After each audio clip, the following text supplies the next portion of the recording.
Yep, yep. Special assessment on it. There's a proposal coming that there's a planning lots changed it from 45 lots to 44. Okay. So that was, This is on the document. yeah, that's what they're coming out and work this done. So if they agree to that, the amount, this is the resolution in your packet, but it's for the whole amount of $11,000. So if they agree to lessen it, all depends on how it goes, then this is the resolution.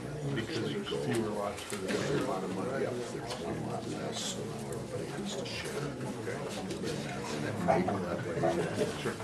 So that would be the new stuff if it does. If not, it's what's, if you look on what was in your packet, Southwest.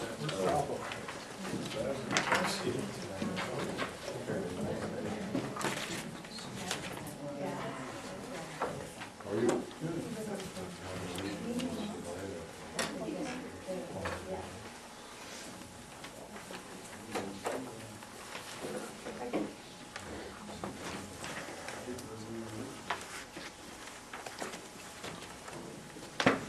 Call the meeting to order. We've got Carl is missing tonight, but George is here, so we might know that in minutes. And for the pledge tonight, Cheyenne's going to lead us in the pledge.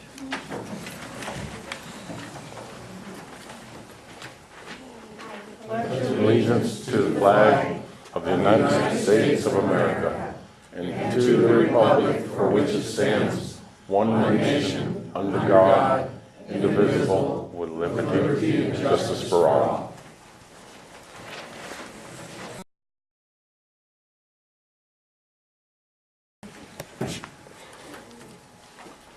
I'd entertain a motion to approve the agenda unless there's any changes. So moved. Second. Motion is second. Any discussion? All in favor say aye. Aye. Opposed, no. And the minutes of the September 3rd meeting, I'd entertain a motion to approve them. So moved. Second. Motion and a second. Any discussion or changes?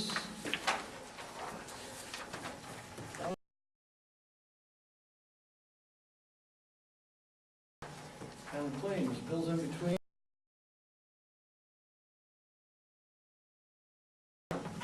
So moved. Got a motion and a second. Discussion. Got a motion and a second to approve. All in favor say aye.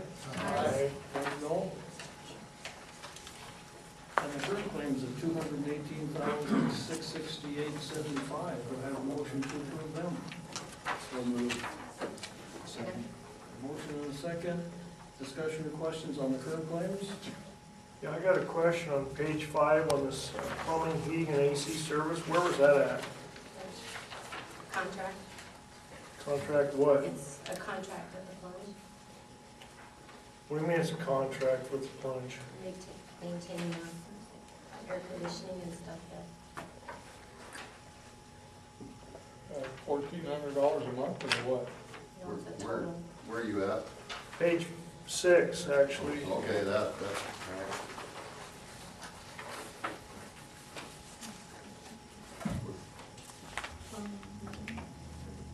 well, that was the repair services for the air conditioning units that were in there.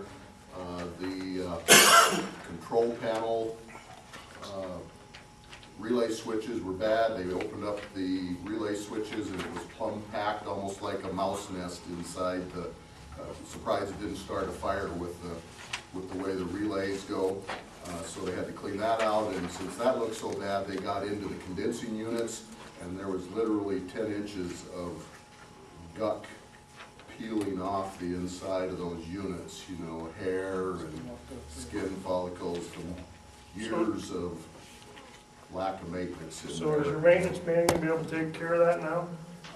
They will, and that, when she was talking about a contract, the same people that did the repair work on there suggested an annual contract, so it was kept up on a quarterly basis, changing filters, checking the thermostatic controls to make sure they were all programmed and somebody not changing them, going on and off when they're supposed to go on and off when the building's closed down or not in service. So there's also in this building a $2,000 contract that Georgia was mentioning for an annual quarterly inspection of all of the heating, air conditioning, cooling. So you've already approved the contract then? Yes, Well, the bill hasn't been paid to us. it's in the bills. I mean, if you don't wanna approve it, you pull the bill from the list. Well, just saying, we don't ever get to see anything with the plunge. You guys you just do whatever you want. You just, Did you check with anybody else on prices?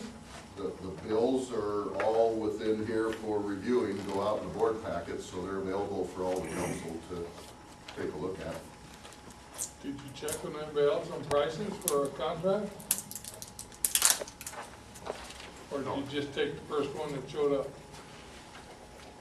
We called, we had a problem with the air conditioner, within 20 minutes, we had somebody show up, and I felt that if they're that reliable, that good, that, you know, they deserve an opportunity to take care of they spent the time learning the system while they were there, doing that cleanup bill of $1,400. They went through it with a fine tooth comb, so they've been in 3 times since then and haven't charged us anything for it, so they deserve an opportunity to do, in my opinion. Of course, it's the council's decision. And there is a bill included in here for about 2,000 for the annual contract. At exactly 2,000. well, I just think you should, I don't know. Not for a year? That's an annual contract. Quarterly filter changes, reviewing the condensing unit, going in and cleaning them so it doesn't get this 10 inches of greasy, grimy, I mean, that was. Well, isn't that why you hired a maintenance man? That bill is on page 1 at the bottom, Advanced Terminal Systems. On the bottom of page 1 is the contract. Answer my question, is this not why you hired a maintenance man for in the future? He's supposed to do some of this stuff. We do not have a maintenance man hired at this time. The coolant was down completely and it was moved. This includes the ice machine. We've had to call in repairs on the ice machine. This contract includes any repairs to the ice machine. So your maintenance man already quit, is that what you're telling me? No, we haven't had a maintenance man. You just hired Chris, No, we did not. Said maintenance man when you hired him. He is a lifeguard, head lifeguard. I thought Joe was the head lifeguard. Joe is the aquatics director. That a glorified lifeguard? Joe is the one that does all the training for the lifeguards, the pool scheduling of the lifeguards and the pool side. Chris was filling in for maintenance because we don't have anybody, so he's been doing some of the maintenance work up there. But he is not the hired maintenance man. We do not have one at this time. If we do hire one, are we gonna let this contract go? I don't think you should. He's a specialist in air conditioning and, whatever else he does, but And it would depend on what kind of, one of the applicants for that maintenance job is a certified air conditioning, cooling, worked for Al Canella, who's a reputable heating air conditioning firm. If we were to hire somebody like that, then the answer to your question would be yes. If we hire a handyman maintenance person that's just an all-around, know enough to get you by and fix things, then I would say you want to keep this contract.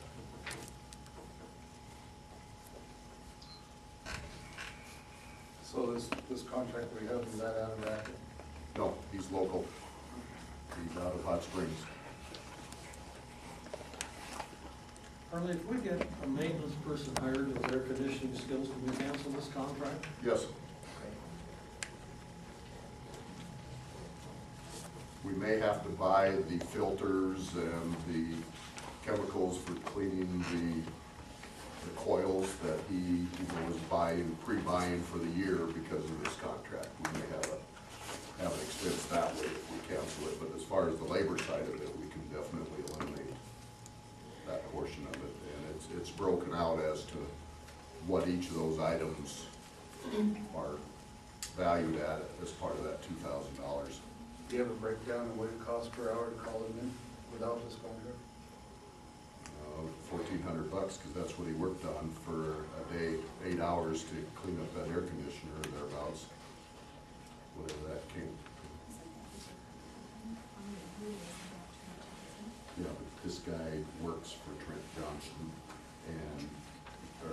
subcontracts under Trent Johnson, so same.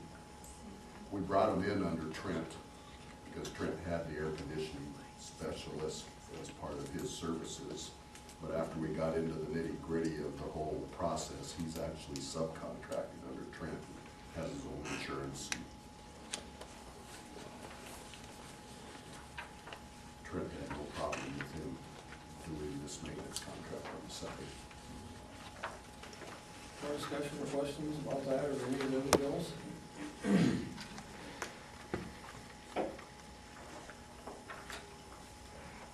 Got a motion second to approve the current claims, and that would include the $2,000 one-year maintenance agreement.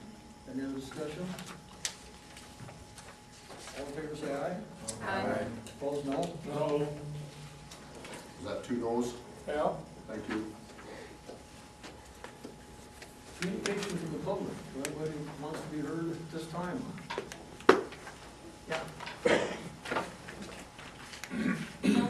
My name's Jackie Garricky, and I'm here about the current river project. I've spoken to a few of you, and Rich has spoken to a few of you as well, about the current plan, which is to spray and burn until Steve DeBoer says everything is dead in and along the river.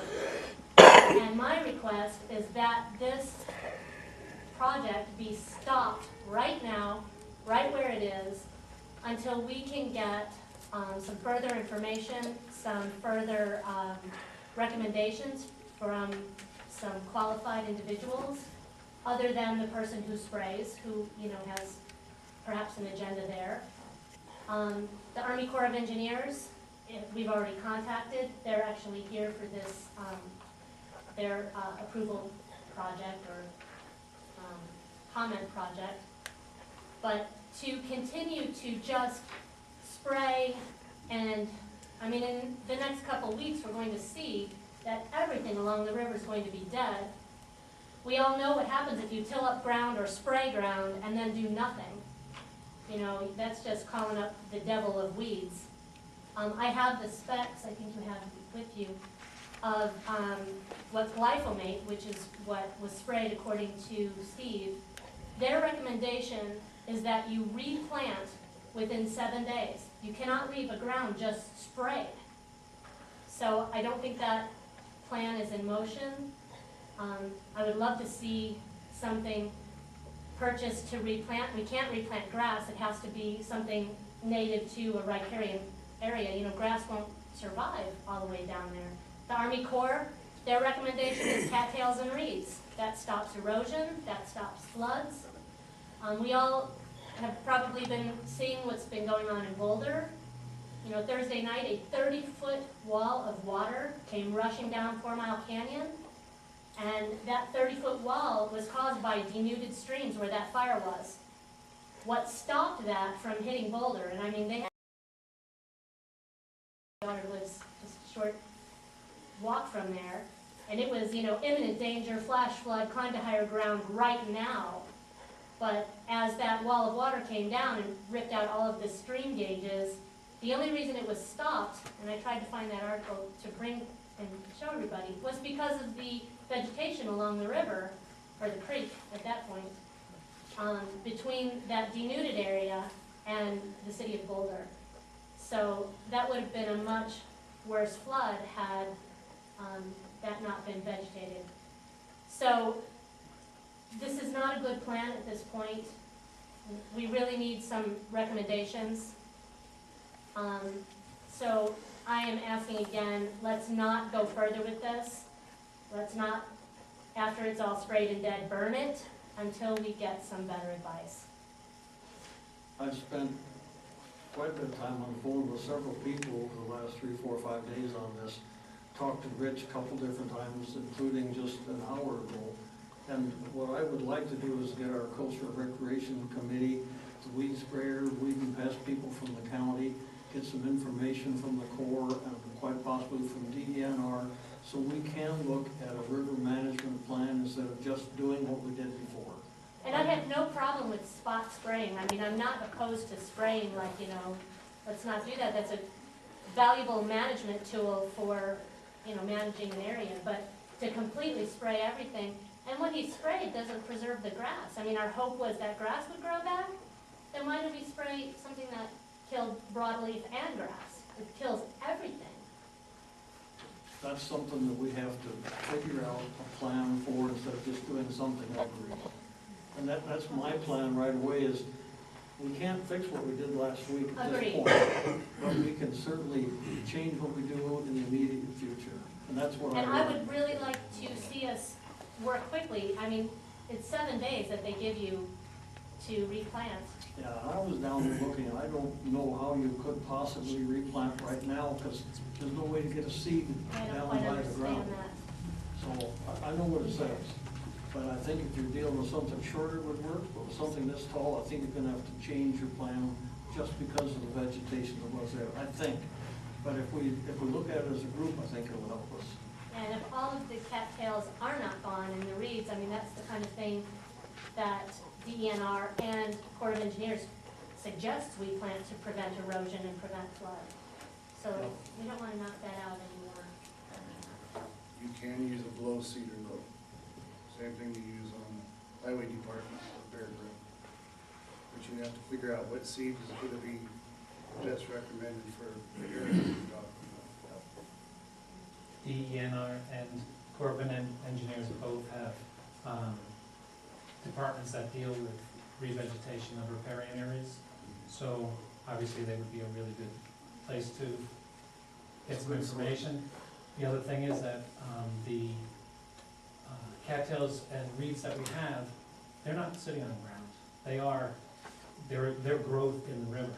So if and when they die, and the plan is that they will be all dead, that isn't going to be soil to plant anything on. They are themselves the growth. So we're going to need to deal with that, because the first time we have water flowing down that channel, all of that dead detritus is going downstream, and you're going to have nothing to stop it.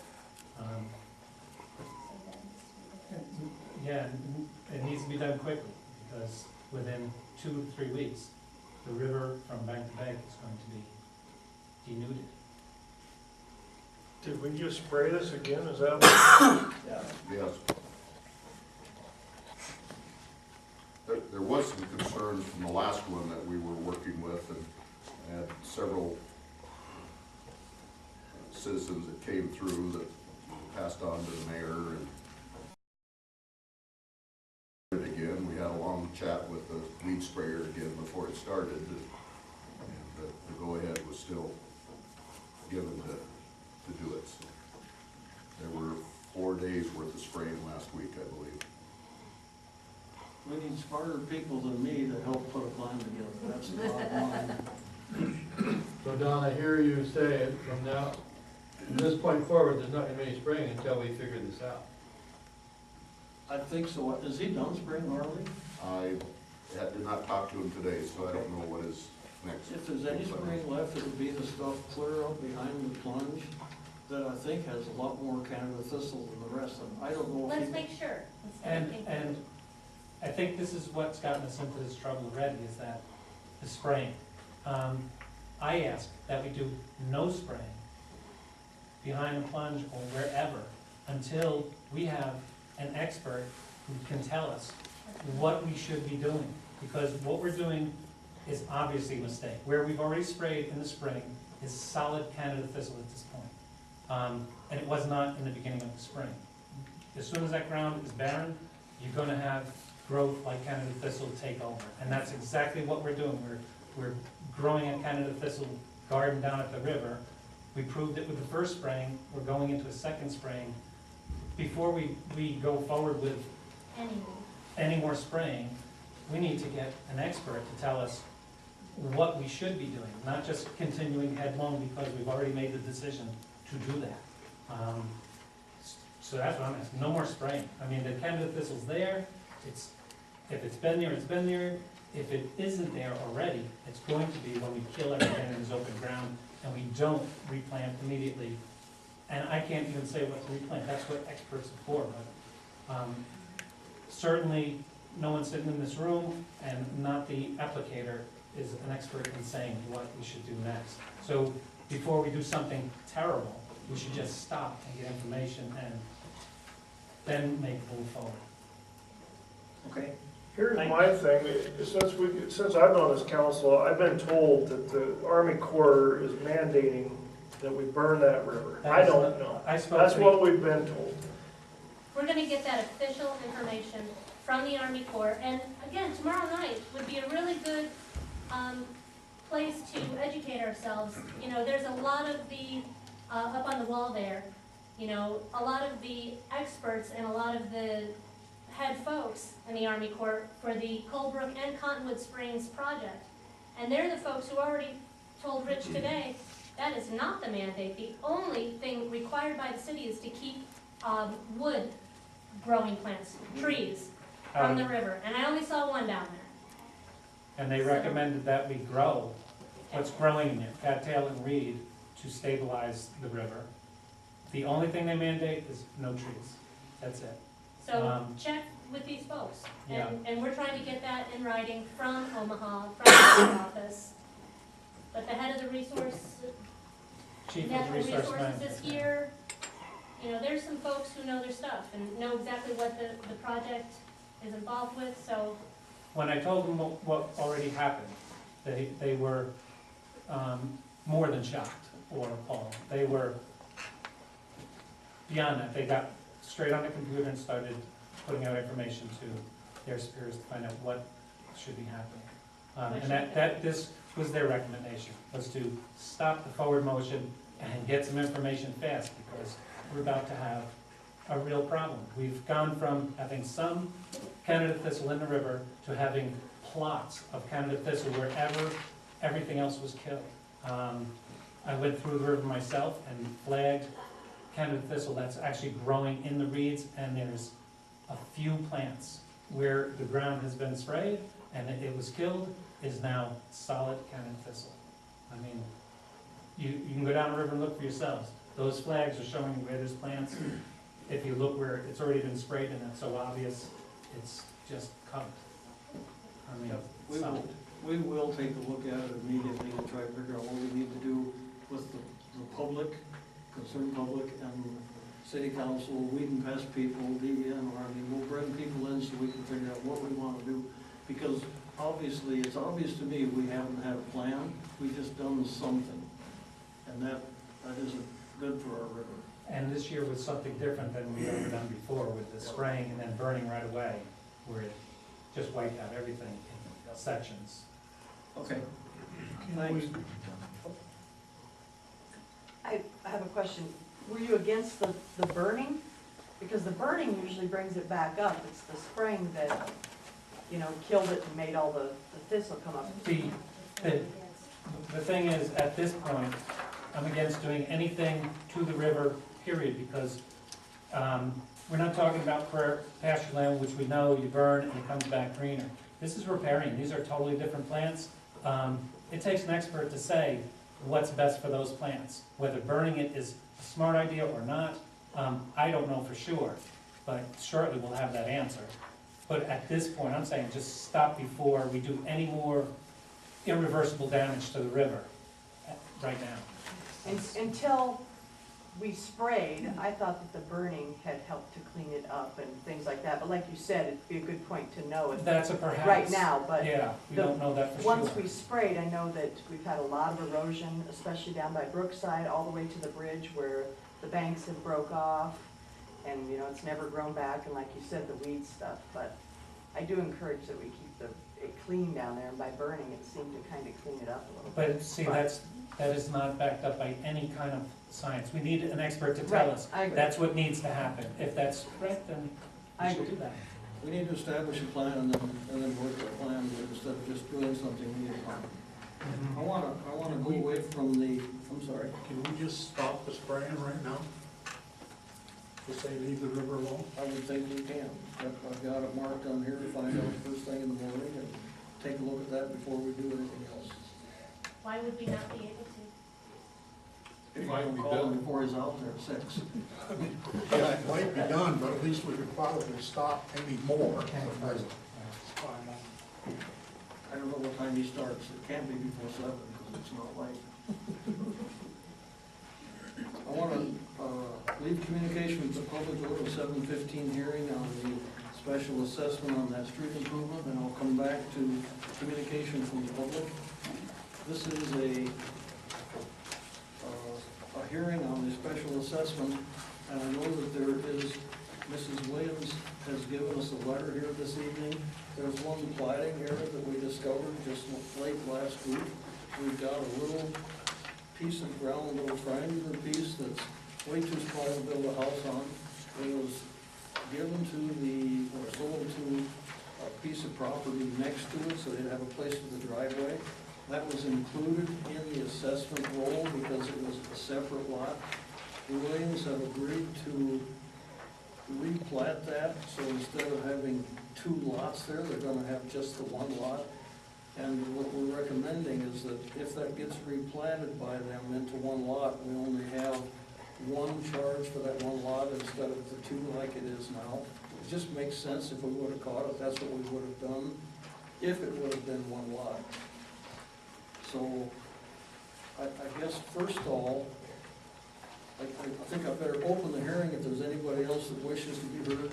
And then what I'd like to do is get a motion to approve a changed assessment roll after they, or based on the fact that they will replat that 2 lots into 1.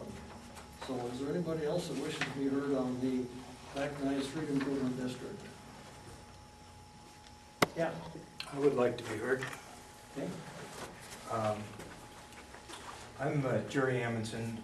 We reside at 27535 Cascade Road. I am a retired architect, had a practice for 30-plus years, and not totally unaware of how, I guess, most assessments are put together. The reason I'm here is my wife and I own 6 lots in the Back Nine subdivision.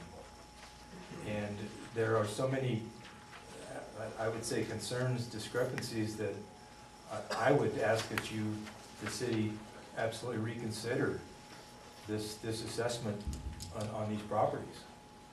And I have a number of reasons, and I would like to just run through all of them before I field questions or comments from you guys. Go ahead. The first one I have is, and I know this council, probably none of you were involved with the decisions that were made as that golf course development was done. But a previous council, in dealing with the developers, allowed them to split these lots, and as the lots sold off, the people who bought them paid real estate taxes on them. The developers, to this day, are not paying the same tax rate as we are. I mean, not even close. And I'll give you an example. I went down to the county offices to get some prices here, and for my 6 lots, and these are undeveloped lots, there's not a thing on them, we're paying over $5,300 a year in taxes. The developer who owns all the rest of the lots there, which according to the city is something like 30, less than $1,200 annually for all of them. One of them was listed separately, and it was $50. Now, I don't blame the developers, and it's tough to blame the council from probably 10, 12 years ago for doing this, but folks, the private sector out there is getting killed with taxes.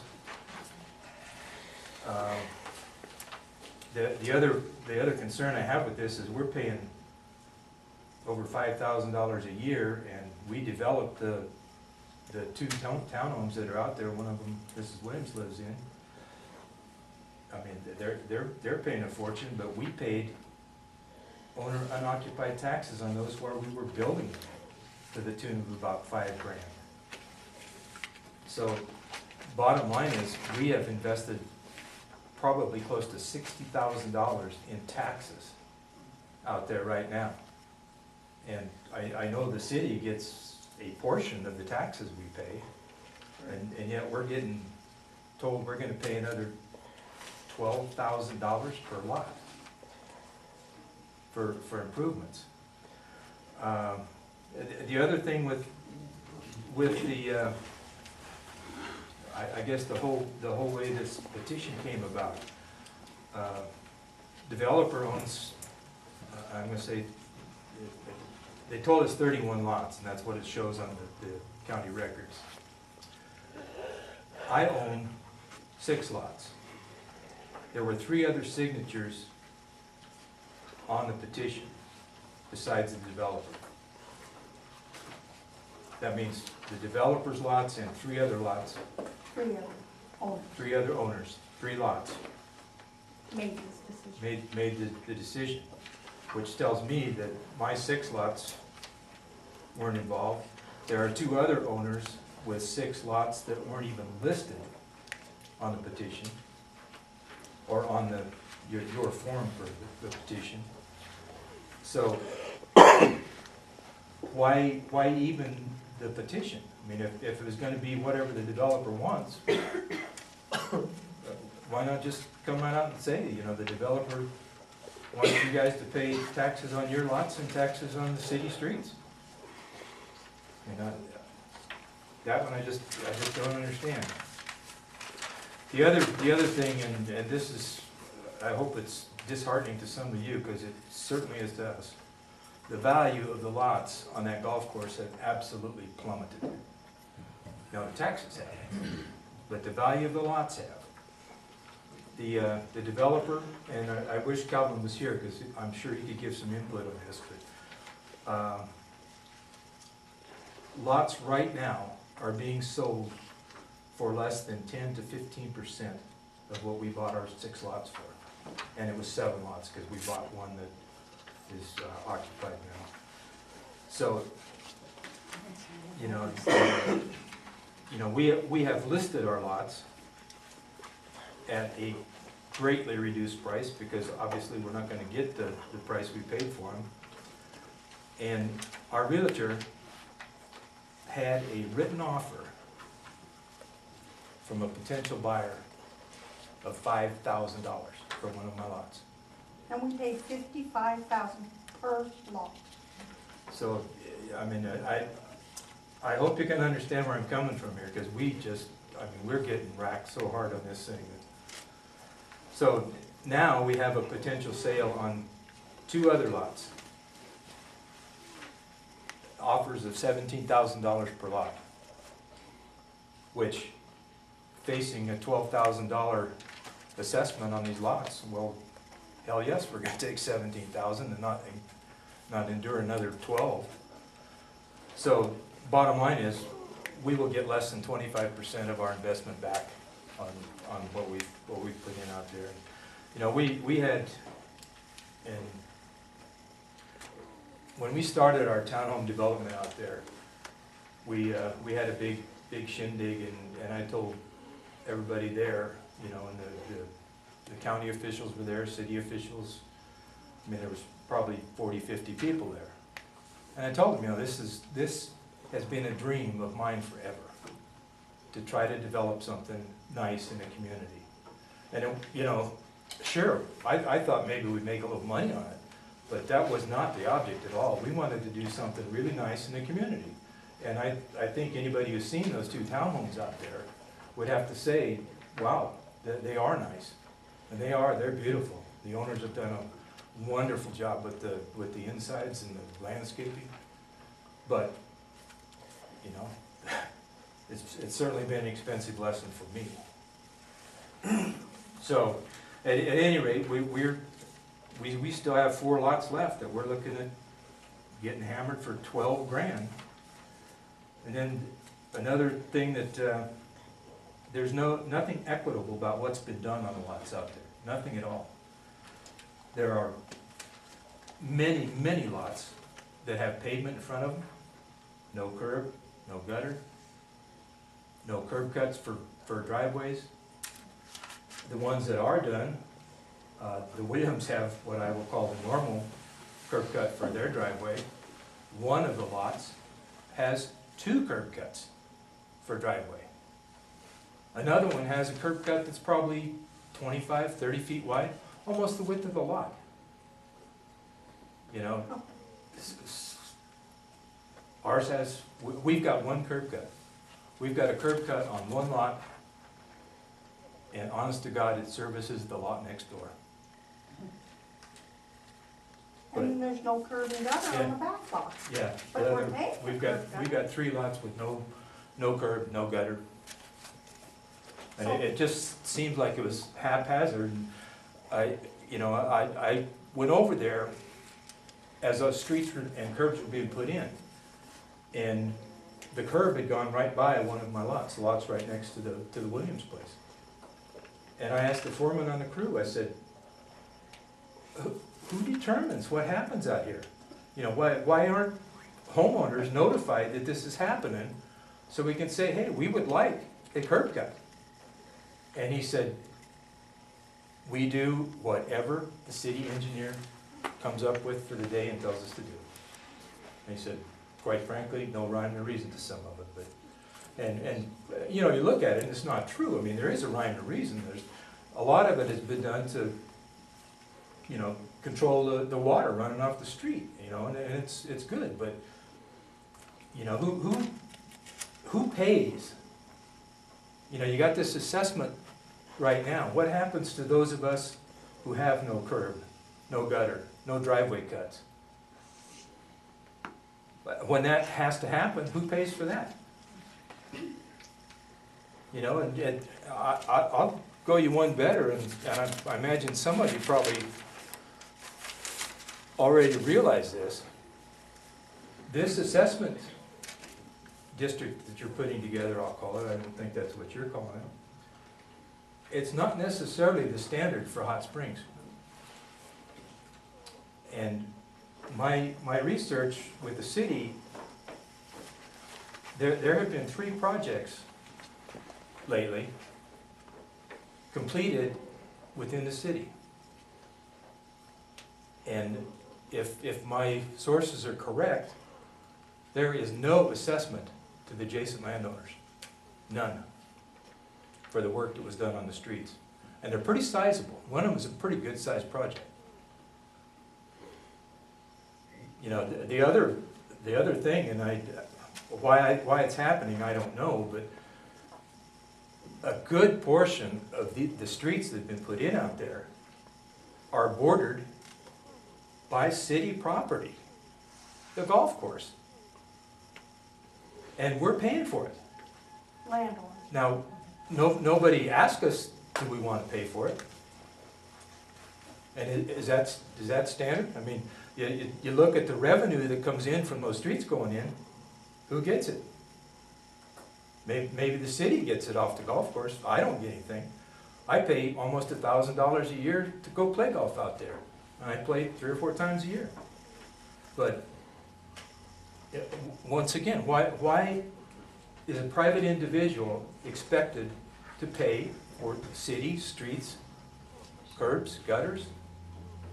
To me, it makes no sense. And those are things that I guess that, I mean, they obviously concern me, and I don't understand, quite frankly, why this is happening. You know, we were told that putting these streets and curbs, gutters in would make these properties more desirable, more valuable. Well, when the developer, who obviously is the one who got this pushed through, he owns all the lots, and he's cut prices by 70–80% on lots. I mean, I don't know why he did it. It baffles me, quite frankly. But I know what it's doing to us, and it is not very pretty. So anyway, anything anybody can do to, I guess, make sense out of this, or, you know, help us private citizens to get through this would be greatly appreciated. Okay, And thank you for your time. yeah, thank you. May I say something? I Sure. tend to agree with Mr. Amundson. You know, in most places, the streets and curb and gutter are put in before any lots are ever sold in a city. And that truly is unfair. And then one of the homes out there just sold for $299, and they spent over $500,000 to build it and have it as it is. So it's really depreciated actually. I'm Jerry's wife, and I just want to re-emphasize the fact is that when this district decided to go ahead and put those streets and gutters in, somehow it was brought to the back nine subdivision to vote on that. 4 people of the back nine voted for it. Now, how is that a majority among 25, 29 lot owners? I want to know how it got shoved down our throats.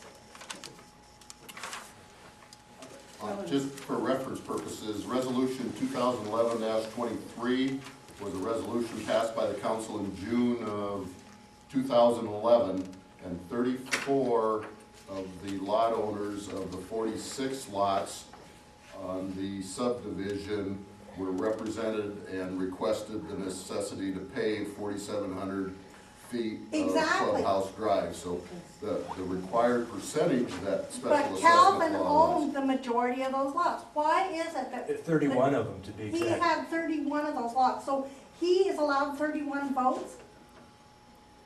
Is that what you're saying? According to the special assessment laws, and they've changed now as of last year in July, a little bit, but back in 2011, a lot was represented by 1 vote. So you know, 1 vote per lot. There were 46 lots at the time. The resolution proposed tonight is 44. I think what went out in the mail to you guys was 45.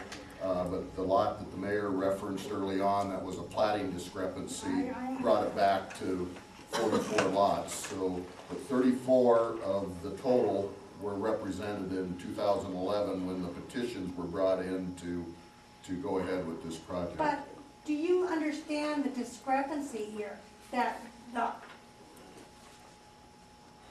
developer represented the majority of those lots?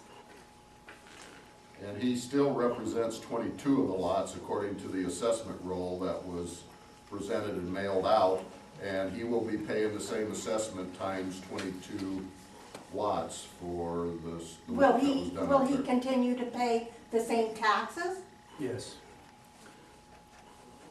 agricultural taxes compared to mine taxes? He's paying $59 for a lot, and I'm paying $1,000 a lot. Yes, he will. That's the urban rural, and I just went through court. The council's pretty aware of that, but until the property is sold, it stays under the rural category instead of urban. When the property is sold, it goes to urban. And who made that? State of South Dakota. No, who? No, the state of Get- South Dakota didn't make No, that they rule didn't was make not- the agreement. The agreement was made with the city of Hot Springs. South Dakota law allows that. But and they back- didn't make the agreement. Back with the developers in the. Who made the agreement with the developers? The city Who did? council did. City council. This wasn't these people, but this group. It wasn't something you had to do. No, it was not. But Do you think it was fair to the landowners that buy the lots? Do you think we are being treated fairly? All I know is that that's what was done at the time. You did not answer my question. Do you feel like we are being treated fairly? I think if you knew that when you bought the lot, yes. We did not. we didn't. We did not. That was not represented to us when we bought the We lot. certainly didn't realize we was gonna be paying for our streets and city streets. Yeah, that either. was never represented to us. And I will pose the same question. If the developer, who obviously owns the bulk of the lots, gets to make the decision, why did we even circulate a petition? I mean, it's cut and dry. If he wants it, he gets it. And we pay. But that's the way government works, is we have to have something. That's not the way government's supposed to work. That's why we have a city council to straighten messes Yeah. like this out. Exactly. You City know, council's work, work supposed for to the do their people job. for, you know. Do you not have a homeowners association or anything out there? Then why didn't your homeowners, I guess, explain all this to you? Beats We me. had meetings, annual meetings. Well, apparently your homeowner president But, didn't keep you abreast of what was happening with the, but does it matter? sure it matters. How does it because matter? That's If kind of their the, job. if the developer gets to make the decision, it doesn't make a bit of difference. Not a bit. He does what he wants. If you attend your homeowners meetings, they tell you what's going on with your development I and what's realize gonna that, happen. but we're still So, finding so out. what difference does it make? With that ag tax deal, we can't control that. The only way you can do You that. controlled it to start You go to Pier, but that was done before. Trust me, we've got a way bigger convoluted deal coming up with the next piece. Okay, I'm sorry this happened to you. Yeah, but I but, guess but it's one you of those guys, deals. you guys are in a position to take some of the burden off of us. It's just like the 3 projects that were done in the city in the last year and a half or 2 years. None of the cost of the road improvements was passed on to the homeowners. Is that not true? I don't know if it was done, but if there was any, it was very little. Could we Was- ask, Can we ask your city manager? You had your projects that were done with the SRF loans on Detroit, Albany, and Sixth Street, that were several blocks on both of those streets. Hills Material and, forget the other contractor that was up on Detroit, 2 different contractors that didn't work. Because Kelly was on the one down here, and Hills Material on Albany, and I forget the contractor on 4, and there were no special assessments on those projects when they were completed 2 years ago. They were all 3 sewer or water projects, basically with the street that had to be fixed as a part of the project, is that right? That is correct. They were That's done correct. with SRF drinking water loans and dirt and water, whatever the sewer side of it. Yeah, we didn't just go in and pave somebody's street I really think they need to look at the paving and the concrete work. It's cracking in the concrete work and the paving is pitted really bad. So I don't know how long it's even gonna last. And I'd also ask that they look at the curb cuts and what's equitable for, let's say I sell these 2 lots that I've had an offer on. Now, I'm going to have curb and gutter put on them. Who pays for that? Because you are assessing me now saying that all my lots are curbed and guttered. Well, I agree with you there. I mean, if we're charging an assessment for full curb and gutter, there should be full curb and gutter on your property. And so I would like to have that clarified. There's about 3 or 4 questions you asked me to wait till the end before we answered, so I'm gonna start at the top.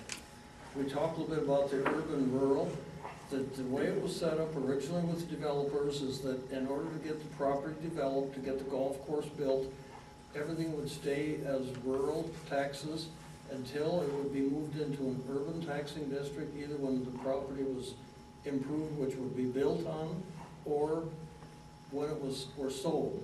When the property was sold, at that point, it would become taxed for the urban. And that just went through a lawsuit on, mostly I think the people were on the other side, on the Boulder Falls side, but the council's pretty aware of that, but that's what, the way it was set up, and that will continue until the properties are sold that the developers still own. It will stay rural until it's actually sold. is the tax that we pay, the urban renewal or whatever you call it, is that the same tax as is paid on a city lot downtown? Yes, it's based on the same mill levies, but the taxable value is higher out there. I've personally talked to the assessor, telling her to, it was the last assessor, telling her that she's got to get the taxes in line for what they're being sold for. She said at that time, she was looking at it, studying it, there had not been enough sales to make that happen, but she was still looking at it, and I would expect it would have happened by now, and from what I'm understanding, if it came down, it didn't come down very much yet. Well, there's been 2 lots that have sold for under $5,000 out Right. recently. And that's the reason the assessor looks at that, looks at other sales and tries to equalize the taxes out there. So we cannot do that as a city council. But we have, or I have asked them to take a look at that to get the taxes in line of where they should be, and that would help. Let me answer the questions. Okay, go ahead. I won't forget. I think Harley answered the names on the petition. There were actually, I think, 2 different petitions, Harley. One of them had 5 or 6 names on it, the other one had 3. Had 2, but I just compared them, and 2 of the names on the one Exactly. petition are the There's same only names 4 on the names one on that has all the others. So there were 4 property Owners. owners And that's all that voted. represented 4 on that property petition. owners. They were correct with that And then statement. I think by state law, when it comes to the resolution of necessity, or one of the first hearings we have to have greater than 55% of the people that agree. If 55% of the people in the district or the lot owners would not agree with that, then it could not have gone forward at that time. So, I mean, that's state laws that are out there. But once again, the developer owns over 55% of the lots. That's right. So it was, So, again, And it's a good point, you know, why even show up? 55% of the lots in the development. Because I was there and voiced my opinion, no, so. so, Yeah. You were in the minority, you opposed, and we know it's in our minutes, you opposed this hearing from the beginning, and we know that, or at least I remember and I know Yeah, it. and I do not oppose the concept of what's happened. I oppose the fact that, you know, no way should we be paying $12,000 per lot to develop when we our can't even lots. sell the lots for 12,000. Yeah. Yeah. No, I understand that, and that's the reason we're having this hearing. Yeah, I we understand just that. hope somebody will say, hey, you know, is there some way we can help these people out? You know, And it's not then- just us, it's everybody that owns lots in the golf course. We're not the only ones suffering out there. I understand. See, the that. developer of the other side voted no, because he didn't want stuck with, The developers, $12,000 I'm lot. sure, feel the same way you do. They wish the prices wouldn't have gone way down either, because they made an investment. They were gambling on stuff going up, and it didn't help them either, I'm sure. But we can't control the lot prices, other than we think that if we put streets in, it will help the sales and help the lot prices in the future. And that is no guarantee either. That's just what we believe will happen. But no, it's we're even hoping- forced the developer to sell his lots for, I know of 2 of them that just sold for $7,500, and I know of an offer, he offered to sell one to an individual for $5,000, and if he'd buy it, he'd give him another one. So, I would like the city to take a look at what they're charging. I would, because there's many of the roads out there that you're having the landowners pay for this entire paving, curb and gutter.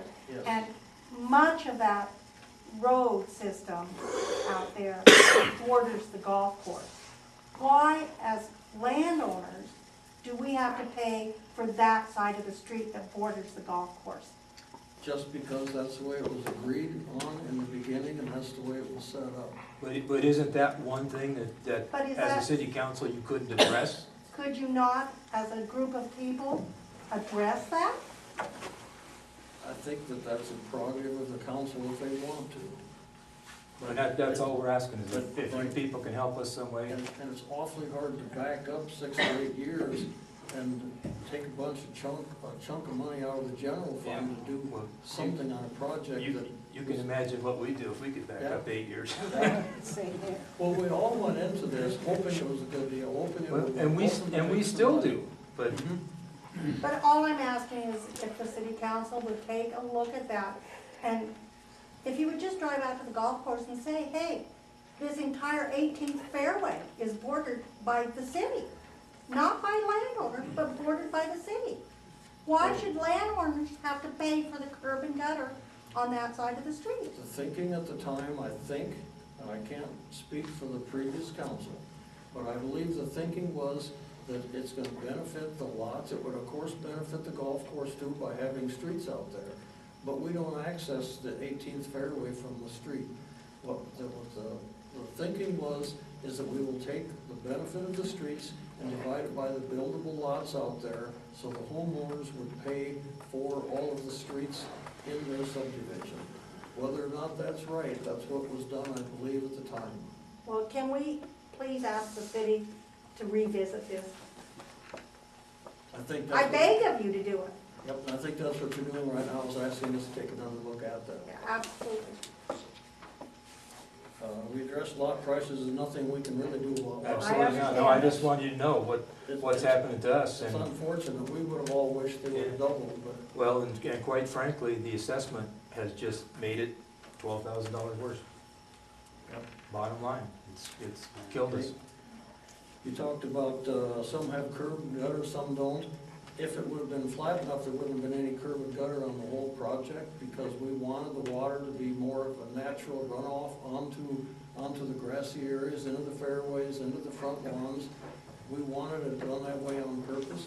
It's much cheaper and better, we think, in the long run, to have the water absorbed right there instead of curb and gutter and putting in the storm sewer system, which would be unbelievably expensive.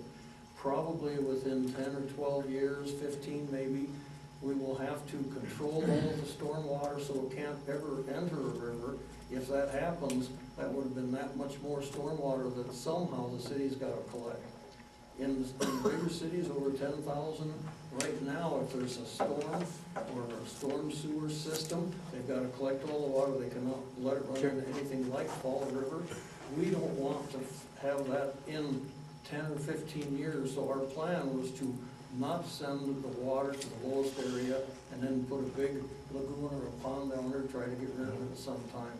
The reason is curb and gutter on part of it, not the rest, is because of the really steep areas. If we wouldn't have protected the edges of the roads, it would have washed out, and then we'd have no roads left on any hills. What do you do with the edges of the roads when the driveway goes into it?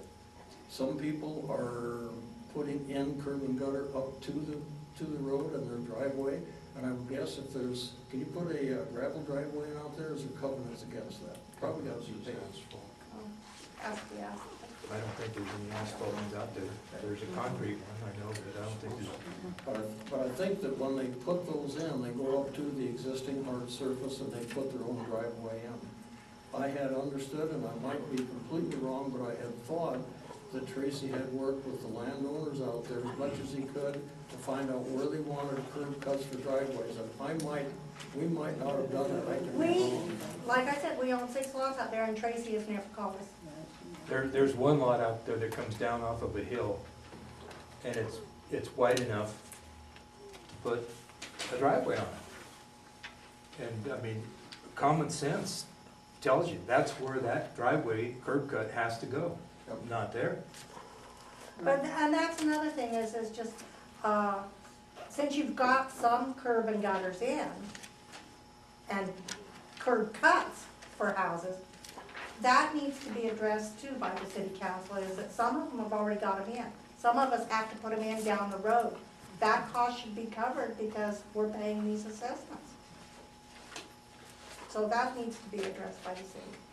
Yeah, I think bottom line is there's a lot to digest and dissolve here, and, you know, it's, I don't think probably any of you have missed about 3 nights sleep in a row here worrying about this, but I sure have. And, you know, we've come really close to just tossing up our hands and saying, hey, whoever wants to pay back taxes on this stuff can have it, because all we do is pay, just pay. I know I was talking to somebody that was indicating that maybe if the assessment's too high, those are gonna be some lots that just go directly back to the city. Yeah, there will be. That's something that, if we have to deal with it at that point, I think we're just gonna have to deal with it at that point and get out of it what we can. If we can get them sold, we'll do whatever. We'll hope the market comes up too, the same as you have. Well, that's exactly what we've been doing, is selling for whatever we can get out of it. This isn't a crystal ball. We can all see what was gonna happen. And we appreciate that. We know, it wasn't for us either. Yeah. Ours got a little foggy. And we don't like the position you're in. Yeah. But at this point, I don't know what we could or would do about it. I mean, that's a city council decision.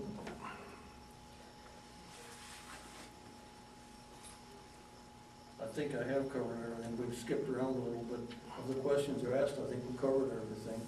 You know, the council's gotta take a look at it and see if they wanna do something.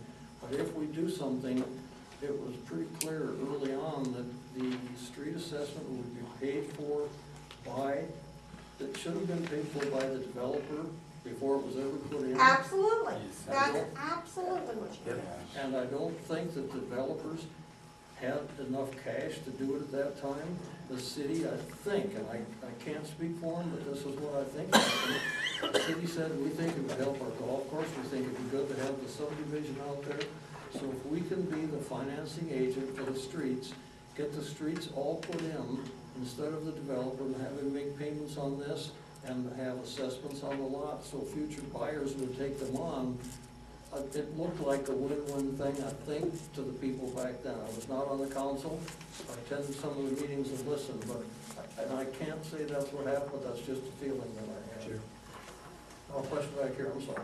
I'm a lot owner out there, and I got screwed worse than you did. I paid $75,000 for my lot, and I get assessed $1,500 roughly for taxes. I have no house on it. I have absolutely zero interest. I've been trying to sell it for the last 3 years, and after hearing his testimonial, I'm even more scared of what's going to happen. In my thinking, I've already paid for that road. $1,500 a month for the last 7 years. I've been paying $1,500 for an empty lot, getting absolutely no benefit out of it. Had absolutely no say in the road coming in there. And now, to top it all off, I got 75 grand in a lot. That's pretty worthless. And I'm still spending $1,500 a year for taxes, which is ever accumulating. And now you're asking me to spend another 11 grand for the road that's in front of my house or lot. How, in God's name, is that ever gonna be recoverable? I mean, I don't, yeah, it was a risk. We had planned on moving there. My wife took a job at a different town, so that isn't gonna happen. So now we have to try to liquidate it, and I can't even get a realtor to look at the lot to list it. That's how bad it is. Yeah. I mean, that's pretty pathetic. And you are right, I live in a development in Custer. The developer pays for the asphalt and the curb and the cuts and all of that stuff. From my cul-de-sac up, yeah, that's my responsibility, it's a driveway. I don't mind paying taxes when I have the infrastructure there. I have underground water, sewer, cable, all the things that a development is supposed to have, including asphalt drives. And So- we even have a sewer system up there. Did your developer that sold you your lot, and we all know who it is, but did he tell you that, It was all to be finished with asphalt. I was never told when I bought that lot that there was a It would be inkling of our a chance. I never even dreamt that there would be a chance that I'd be buying my street, a public see, street. that was never shared with us. Now, I would have never bought, to be honest, I would have never bought that lot if I'd have known I was buying the street. That's being very frank. And I don't know anyone here who would buy a lot knowing that you would have to buy the street in front of your place as well. I did. You bought your street? I bought my property where I live knowing I will have to put the street curb cut. Well, you knew. You knew. I didn't. We But were see- not told. That's a big difference. That's a big difference. If I knew and agreed to that, that's one thing, but I did not know that. And if you chose to do that, that's your choice. That Well, I wasn't just my kinda knew choice. that the city wasn't gonna do it, and I knew there was no developers that was gonna do my property, I mean, Was it a development? no. That's It's the just part. There's a regular difference. lots. There's no street, there's no curb gutter, there's nothing.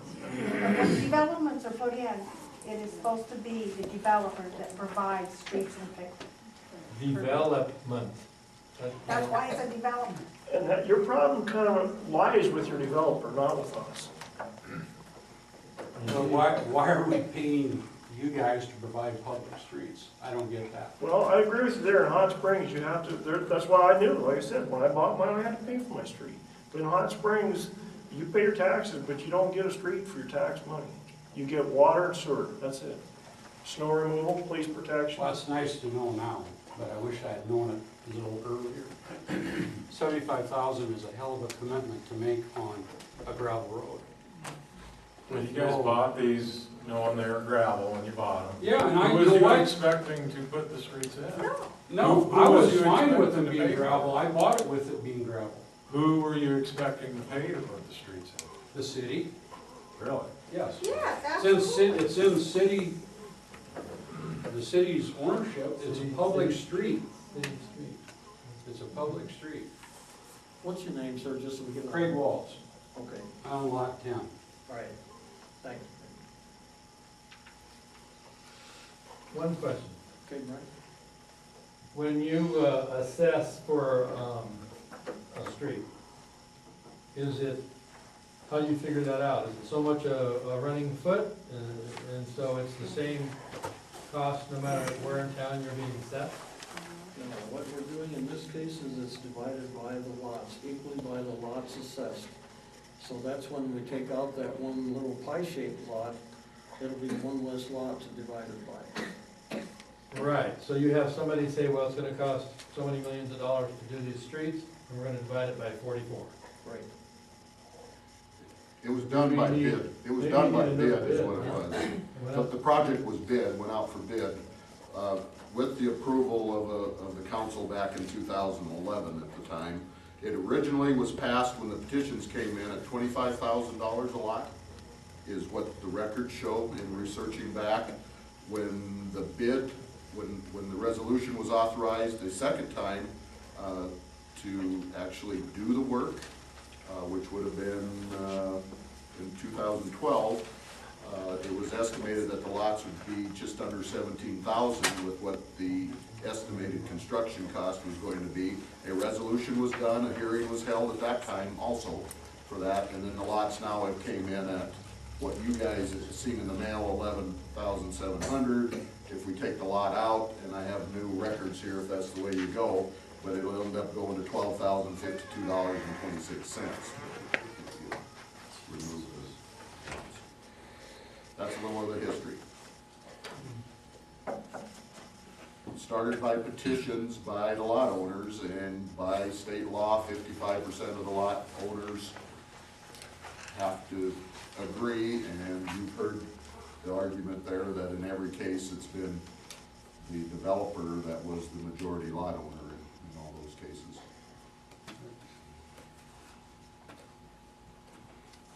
And we are aware of that concrete issue, and we held money back from the contract. I don't know where we're at with that at this point, but Tracy has met with the developer and they've reviewed it. There's been no increase in activity, so there's a discussion right now that it will be sealed and not replaced. Just routed and sealed. They haven't been given the go-ahead yet on that, but that's where it's headed at right at this point.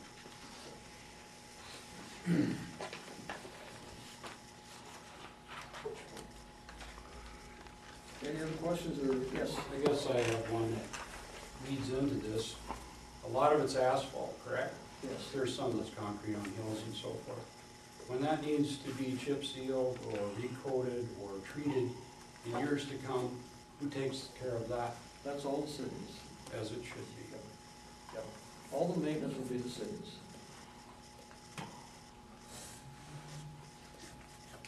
So, my question is, you have no intention of putting curb and gutter anywhere else, just No. where you've got it right now? No, because if we do, it could well be $1 million or more for a storm sewer system.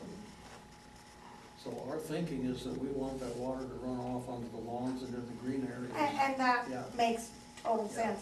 But my question then arises again is that you will check in to see who pays for the curb cut, when and if there is a house built on a lot. Right, and right now, I would guess that if the city council wanted to, we could do that, but we've never made that decision or discussed it as a council, and I can't speak for the council. No, and I understand that, but if you could take it under advisement and discuss it as a group, that we would appreciate that. I'm sorry that Tracy didn't talk to each individual property owner and ask for that, because that would have irritated me too. if they just came on through and put it where they thought they should put it instead of where maybe the owner put it. I mean, that wasn't right. And I do think we should, if it needs moved, we need to pay that. We should pay that cost. Well, that's nice, Peter. That would be a city council decision, and probably would be good to make the decision and put something in the records, otherwise, a year or 2 or 3 from now, we'll never remember what anybody said. There is one other, Or the next council one.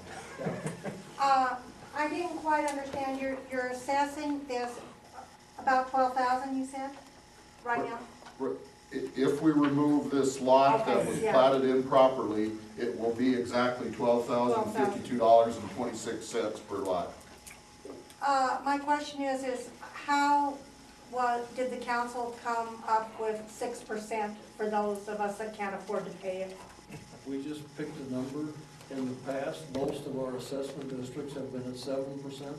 With the interest rate lower now, that's just suggested the 6% rate to the council. Could the city, Typically, we've done it at 7%. could the city relook at that too and try to make it more easier for us to, 6% seems high to me. And the other thing is, you're saying a 10-year payback on this. Can this be stretched out? And according to what we have right now on record, no, it cannot be. It would be either be at 10 payments at the 6%, or any property owner would have the choice to borrow the money other places and then just pay it off up front, and then we'd have no interest that way. And then we'd deal with longer payments or whatever interest rate you could get. That's the way it's structured right now. And it cannot be changed? I don't think we can go past the 10 years because of our loan.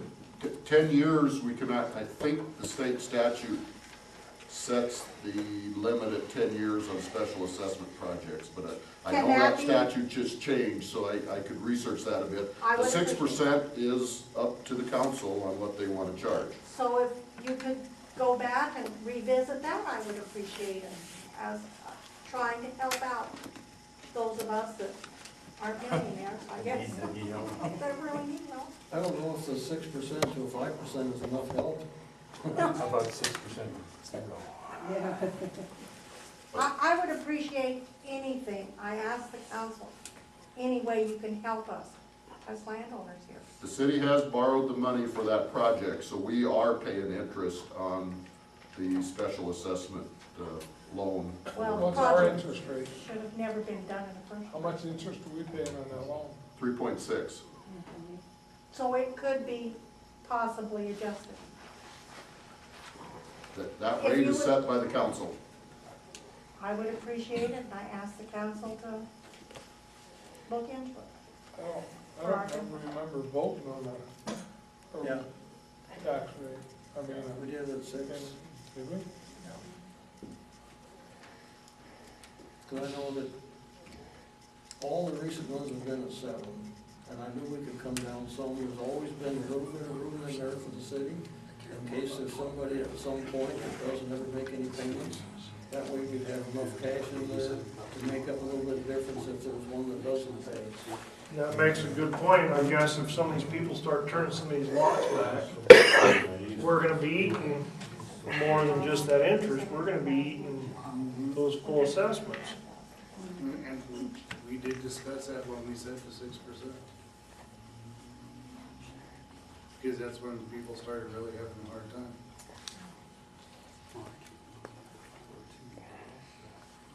So we're kind of stuck between a rock and a hard place. Any other questions? This is the hearings. I have that, I guess I should wait and see if you end up changing that lot though, I guess, before I hand out any changes to what was mailed. Yeah, what I would like to do is to see if the council would like to take out that one lot that's got that flat roll on, and that would change it to a different number, and the final, it would be the 44 instead of 45 lots. It would raise it about $260 a lot assessment, or like $26 or $27 a year.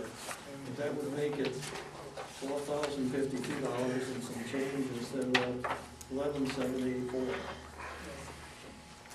If the council would like to do that, I'd entertain a motion that we drop the one lot from the assessment roll contingent on those two lots be replatted into one. I'll make a motion. Okay, got a motion and a second. Discussion on that? Got a motion and a second to change the number of lots to be assessed because of Is there gonna be any problem with the owner? the owner says there'll be no problem doing that. And she knows that if she doesn't replat it under one, because of this motion, she'll have two assessments instead of one. I don't know what your impression of that is. Any other discussion or questions? Got a motion and a second to drop that one lot out of the assessment roll, contingent on it being replatted. All in favor, say aye. Aye. Opposed, no. Thanks. Those lot owners that are here, this has been as the adjusted or amended assessment roll at this time. This would vary by one lot to what was mailed to you in the, Is that updated to show the new landowners? So now I'm doing $2,700. that has all of the current landowners. This, the same landowners that you Well, had in the mail, It wasn't- less the one lot that's owned by, it wasn't right. According to the assessor's office, that's not right. it was verified at the assessor's office. I was there 2 days ago, 3 days ago. That's right. And what, we should know what's different. There's a couple more landowners on there. And you're missing some landowners. You know, and it doesn't make any difference, it's still the same number of lots, I understand, but it's not the same list we got.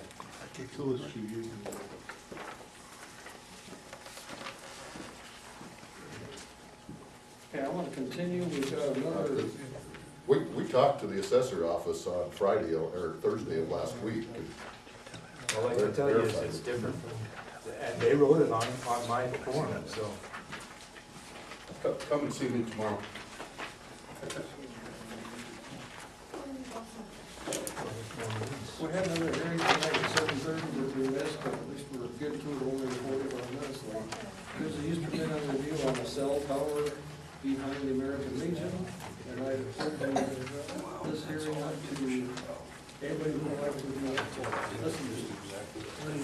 Well, I represent Verizon Wireless, Okay, so I speak, I don't know if anybody else wants also gets, Could you state your name for the record? my name's John Grow.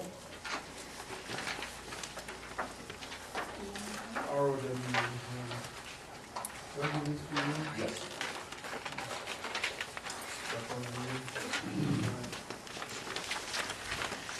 Thanks for coming. Thank you. Thank you. Joe? yeah, go ahead. Okay. Well, Verizon asked me to come out this way, in the winter, as around February or so, and look for a location for a cell site to serve just Hot Springs. And I know we have some other sites around. A few years ago, I worked on a site that exists behind Maverick Junction, the gas station there on Gary Romey's land. And that kind of served the highway, and then we co-located on some sites going up the highway that AT&T had already put in, and that were built during the times when, after Verizon bought Altel, but then divested it back to AT&T in South Dakota and some other places. And that property, or that site at Maverick Junction, was also kind of positioned to look down the canyon this direction as much as possible, because obviously the canyon creates some issues.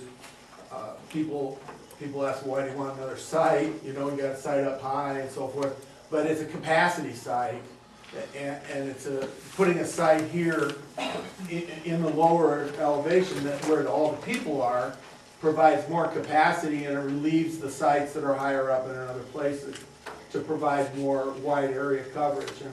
And then, because it gets closer to where everybody's at, we're here in the center of the activity, it also serves better into basements and works better with the with all the data that's going on right now and the 4G and so forth. And so they're looking ahead, Verizon's looking ahead at where they need more capacity and where they're gonna be running out of capacity. And so we come out like a year ahead of time usually and do all this legwork. There's a lot of work to do besides getting a lease and getting a permit. There's federal permits and so forth, and federal regulations to comply with. And so that's why we work on these ahead of time and hope they plan to build this site next year. We looked at several different locations, and the Verizon engineers and the operations people chose the parking lot of the American Legion post. And so we went forward with that. I had been in communication with Scott, and I think I had calls maybe from you and Harley early on. And so we went ahead and negotiated a lease with the American Legion Post, and then we applied for the permit. And I sent out the notices, and then I had a call from Scott Seminar a while back after I sent out the notices that Bill Cox from the Paha Sapa Foundation, who I had talked to as possible landlord and was agreeable, was concerned because he didn't want any more power to be run above ground. And so we took this back to Verizon Wireless, and they agreed that from where the existing pole is now, that it would all be run underground. And so I have some new drawings to that effect. I have, 3 sets. Scott, we need to get at least one of those to Scott so he can. And I left a message for Scott on Friday. He's not here, right? Yeah, he is, had a death in the family, I'm so sorry. he's out of town until Thursday. He'll be Okay. back in on Thursday.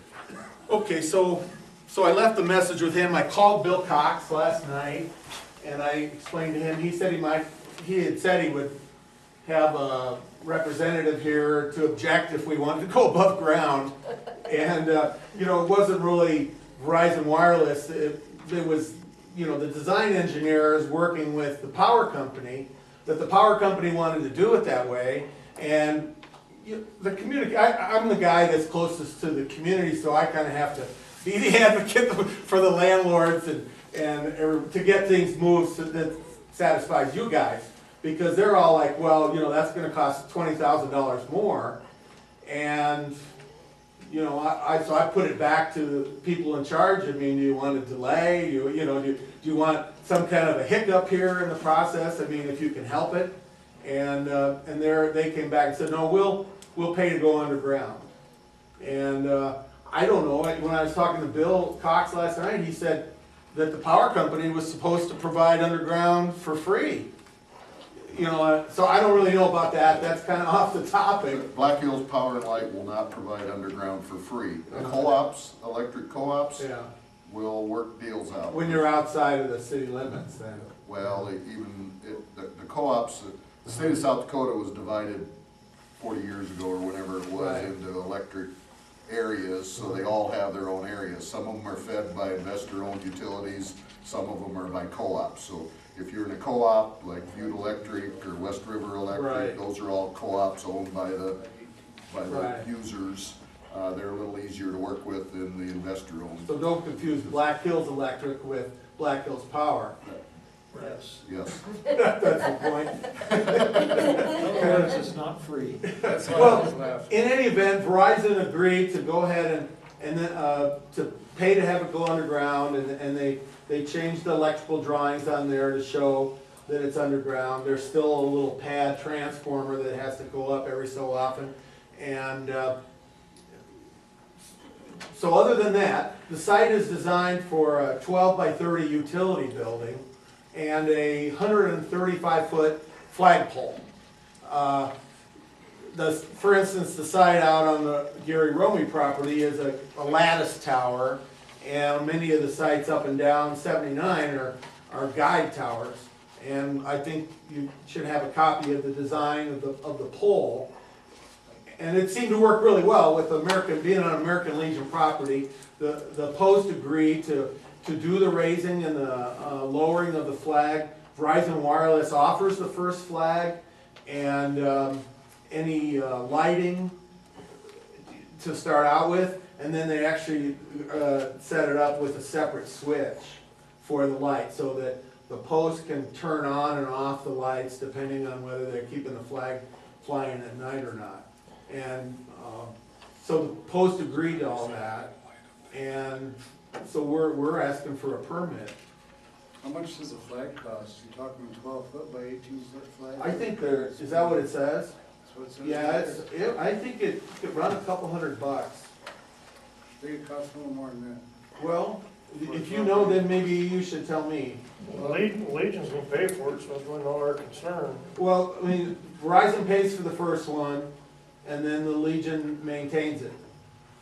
And, you know, they get rent from Verizon for being there, and the rent goes up, you know, every 5 years. And if for some reason, which doesn't happen, you know, maybe 1% of the cell sites in the country that they couldn't use the site anymore, the agreement calls for Verizon to restore the property to its original condition. But it's, you know, Verizon, and I'm not an employee, I'm a contract, I've been working on sites in the Black Hills for almost 10 years. But they've tried out maintaining the flags themselves, and it's just not their job, and they're not. Yeah, I understand that. The reason why I bring it up is because right now we have the VFW that takes care of the ones up on the hill. In the past, we've had repeated requests for them to replace the flag because they let it go to the point where it's kind of shameful even in flying it. That's why I bring it up. City does And that if the across fact the of wall. the matter is, if a couple of their times that we complained as a city to them, they said they couldn't afford a flag. Our city don't even take care of our own flags, so Our flags in town look a lot better than ones we've seen around. I think it'd be great to have a 12 by 18 flag flying on top of the American Legion myself. Oh, I do too. If it's They'll probably add a POW-MIA flag in the future, just. I make a motion to give them a permit for the tower. Okay. Second. I have a motion and a second to allow. Before I continue the discussion, is there anybody else that wishes to be heard on this issue? This is a public hearing. Okay, I've got a motion and a second to approve the permit. Discussion from the council? Is this gonna go in the paper, I guess? The picture? Well, just, I don't have the picture. Has it always been a flagpole? Yes. I was thinking that the previous legal that was in the paper said it was a stealth, like one of the pretend trees. Well, it's not a tree. I just don't remember a flagpole coming up A before. flagpole is stealth. But I just don't remember those words. I tried to contact Buell Consulting when the legal came out in the newspaper about some information on it, like a picture or something. And I couldn't get anybody to return any message or anything. Oh, so. well, Scott knew how to get a hold of me. Oh, okay. There is a notice that goes in from early on before. Yeah, this was 2 or 3 weeks ago. Oh, okay. That it was. Well, I published think as that was illegal a in the paper. mistake. Okay. I'm I'm not sure. I'll go back and look to be sure. I just don't remember. Are you saying the notice for this hearing, or another notice? Notice about the cellular tower at the Legion. The notice that went out in the paper, published on August 27th, allowing the placement of a 138-foot stealth-style flagpole Okay. cellular Okay, communication tower. then I just don't remember the flagpole. Maybe that was in the custard paper, I don't remember. Or it's mom. I just wanted to make sure something was in the paper. That way people can't come back and say, we didn't know about it, now this is my sore. It was published in the Legals 3 weeks ago. Okay. So, of course, everybody reads. Well, the that paper. would have been the notice of Scott. I see it, I just don't remember where. Any other You discussion? you did get a picture of it in your board packet. Did I? Yes, you Look did. at that, would Any you? other It's a pretty discussion? picture. As well as a site location map was in your board packet. They went out with all the notices. That, went to the newspaper and the council people and everyone, so. Got a motion and a second to approve the location, approve the east and west review. Any other discussion?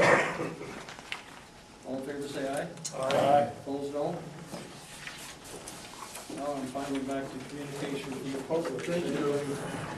Thank you. John? Any other communication from the public? Okay, continuing down the ordinance, we've got 1137, is the second reading of our appropriation ordinance. I'd entertain a motion to approve the second reading. So moved. Second. Motion and a second.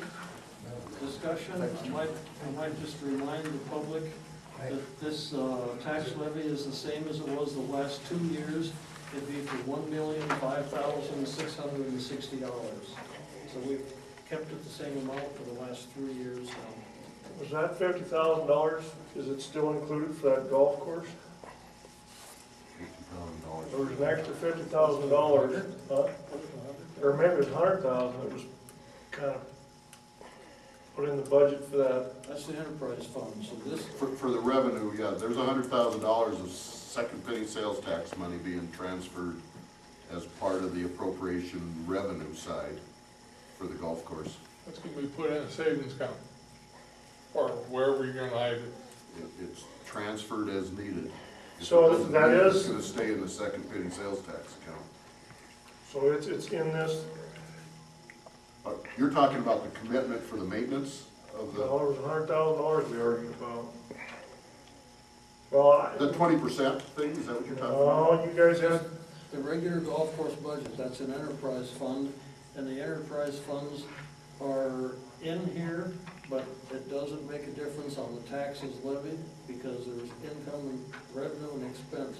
Or are the revenue funds even included in this? The enterprise funds are included in that, so the revenue estimate that's in here to meet the golf course budget on the very last page, the 524,000, 100,000 of sales tax is estimated to move in there if needed to meet the golf course expenditures. if needed. So if we meet like we have the last 2 years, 2011, there was $4,000 needed. In 2012, there was just slightly over $5,000 needed. Well, I guess my point is, why did it all of a sudden go up to 100,000 if needed, if we've only been putting about 5,000 a year? Well, because you had estimated in the general fund $100,000 every year. No, I don't think we did. Yes, there was. No, we didn't, Harley.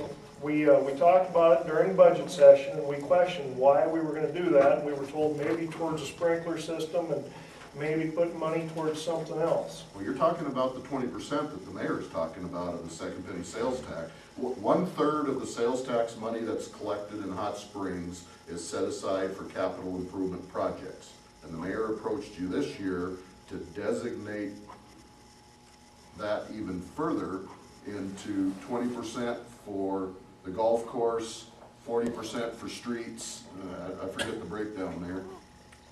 20 building, capital building repair, and 20 for other unknown capital projects that could come up. And that 20% wasn't gonna cover it, so you wanted to, like, dog ear it someplace for, till we get enough built up. That is set aside in the second penny sales tax in the revenue fund, which you do not budget for on your appropriation ordinance, on your special revenue funds.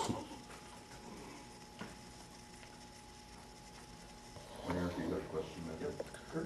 So there's $100,000 set aside just in case you need it at the golf course, Yes, even though it's an enterprise fund that's supposed to pay for itself. that is correct.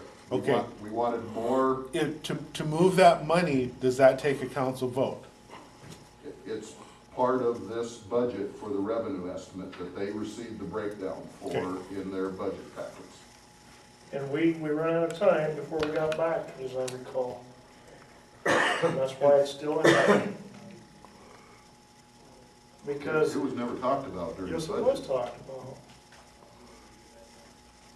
And I'm against it. I don't think you need to earmark $100,000 just to put it somewhere just in case. I mean, if we need it somewhere else, it should be spent somewhere else, not there.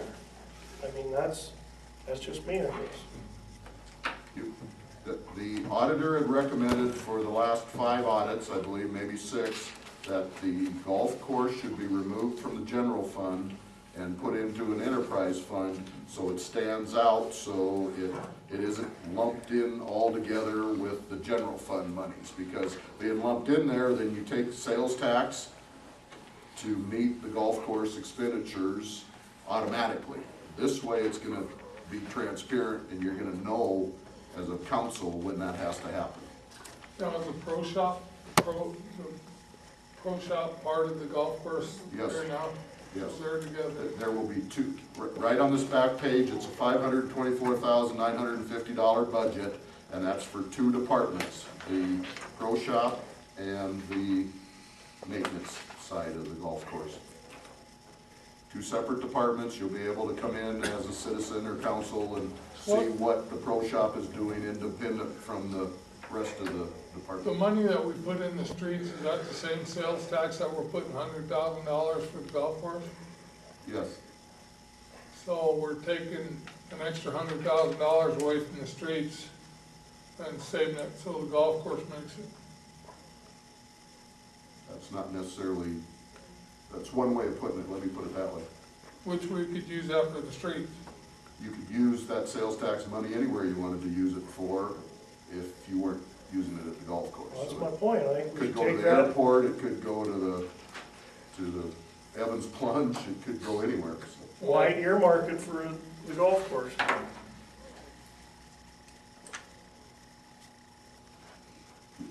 Your expense estimate, you have to match by revenue estimates of where you expect that revenue to come from. You can't say you're gonna spend $524,000 and say that, oh, I only have $300,000 of revenue. You have to describe or detail where your revenue is coming from in any of the budgets, whether it's a general fund or. Did we put an extra $100,000 in the street department just because? Yes, you did that too. You actually got $200,000 in the street. For streets. Plus the $100,000 that's in the general To fund. the street department. So there's $300,000 available for street work in the 2014 budget. Does it take council action to move that 100,000? To spend it? If you prove this, no. But you'll be able to come in and look at it and see what it's doing, and you can change your appropriation ordinance at any time during the year as a council. And that's at 20% or that's different? That's different. Two different things. Are we gonna spend that 20% this year that you gave golf course for sprinkler system for next year? I removed that what was in the budget for the sprinkler system and all of that came out of this golf course budget because you set aside the 20% of the sales tax money for capital improvement. So this budget came down by whatever that number was in that you had listed for set aside, or that Jason had recommended for set aside for the capital improvements, the cart path and sprinkler system improvements. But from what we were told, that sprinkler system is gonna be, $500,000. yeah, $500,000. So this 100,000 is nowhere gonna touch it. So to me, Well, you set you're gonna have to aside, borrow $500,000 to do the sprinkler system. no, you set aside 1/5 of it for a few years, and then you pay for it when you've got that money set aside each year. Or you did the maintenance shed. Or you use that money, I guess, where it's actually truly needed, as needed. Did you have another question, Chris? You said the $100,000 is set aside, kind of earmarked, I guess, for the golf course, but it can be used any place that you want to. If the board chooses to use it somewhere else. If they approve this appropriation, what happens to the money? The money will set aside in the golf course unless they choose to use it somewhere else. Is there a similar fund set up for Evans Plunge, since it's a new, which one did you fund too? We have estimated that there will be no property tax or sales tax money in the Evans Plunge Fund, but that's yet to be determined. We are saying that is $852,000, which includes the debt service for the bond payment of $148,000 annually. And we are saying that we are estimating that there will be enough revenue generated to cover all that without transferring any money money from sales tax into the. But that's just the same as you're estimating for the golf course, the 525,000. You don't know that. That's correct. Okay. So that's why you have the little buffer, that's why the buffer is built in there just as a just in case, correct? It's our best guess at this Okay. time. We had a very wet spring this year, so the golf rounds were down, and then it went to very, very hot, and nobody golfs when it's very, very hot, so our golf rounds were down during that time. We have picked up substantially over the last few weeks at the golf course, and they have exceeded their rounds played from last year for the last half of the summer, but we were down at the first half of the summer. So overall, you're down for the year? That is correct. Ray's got a Got a question from Ray? Yeah, you know, I hate to put bumps in the road, but, you know, this golf course, a long, long time ago was an enterprise fund, deemed an enterprise fund. It never, ever panned out that way. It went back to the general fund. Now you're telling us now the golf course will generate enough funds to stand on its own and produce a profit for the city of Hot Springs. I worry about that. I can understand why you're gonna put $100,000 on the side just in case. Another enterprise fund would be the Evans Plunge that I would worry about.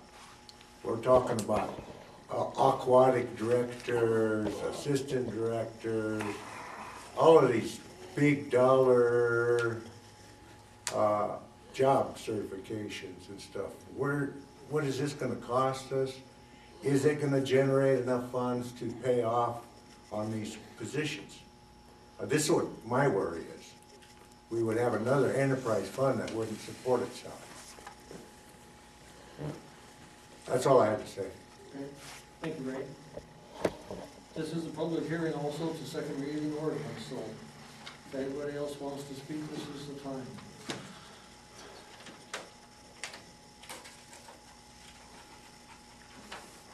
I've got a motion and a second to approve the second reading of the ordinance. Any other discussion from the council? If not, call the roll, please, Harley. Burris, Yes. Grimes, No. Holmes, Yes. Norton, Yes. Romy, Yes. Kesher, Yes. Winya, Yes. passes, Mr. Mayor. Okay, continuing, we've got a resolution for the wage scale. We haven't ever done anything for the last couple of years for the part-time road people, the parts people, general laborers, seasonal foremen. This also takes care of the Evans Plunge people. We needed to have some rates in place by the 1st of October, because we had told the people down there we would pay the same rates as they had been paid through the regular tourist season, which was over at the end of September. So these would go into force the next payday. I think it would be anyway early for the 1st of October, or September 28th. So I entertain a motion for approval of the resolution. So moved. Got a motion and a second. This was worked on by the admin promotion committee, and you've got a copy of the old resolution on your with it. I thought that might help you when you look at it over the weekend. Any discussion on the resolution? If none, all in favor say aye. Aye. Opposed, no. And we have another resolution then for an assessment roll for the Back 9 Street Improvement Project. The resolution that's in your packet would be for the 444 lots, 45 lots. If we go to 44 lots, on that section 2, that dollar amount would change to $12,052.26. So I entertain a motion to approve the resolution at the $12,052.26 amount. Unless you want to change the interest rate for any reason. Unless you want to change the interest rate. Well, the interest, yeah.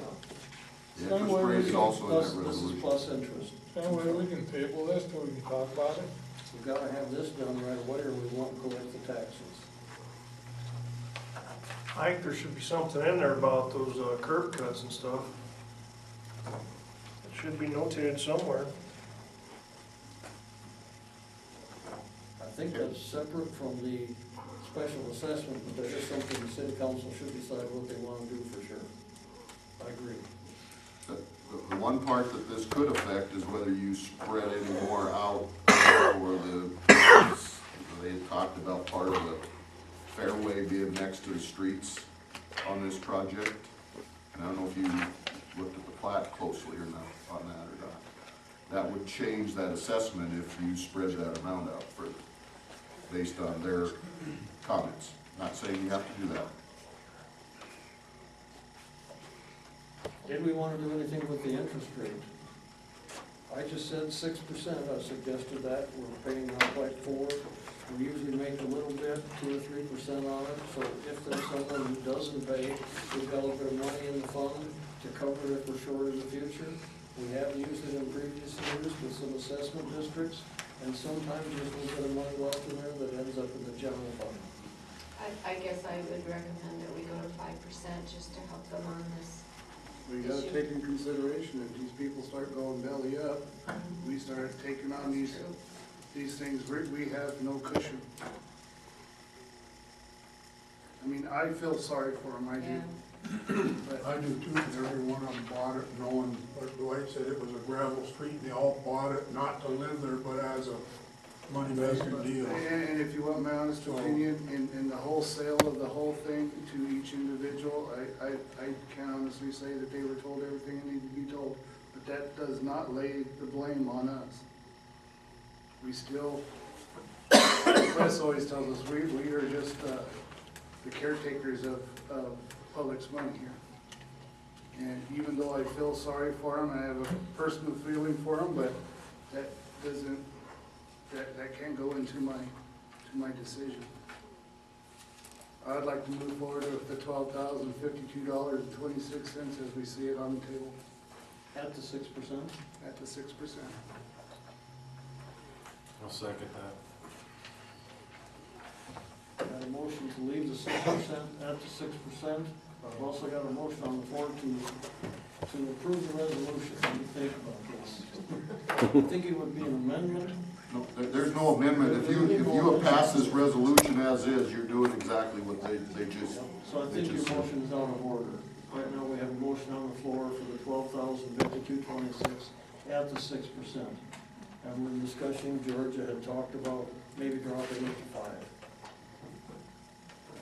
But I don't think it was a motion. I think you had said you'd like to.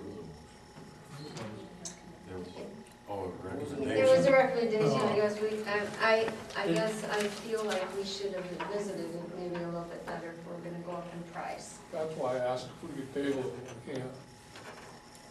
Well, you can table it, but what that does is we have to contact the county auditor on it before October 1st. That's why the appropriation has to be done in time, so they can set the tax rate for the next year.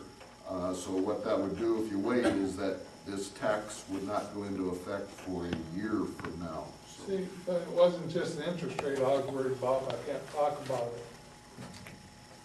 Because, you know, the other side of the golf course. This has to stand on its own. I know. Maybe we should have been dealing with this a little sooner, so that maybe if we had legal questions, we could have asked them. Yeah.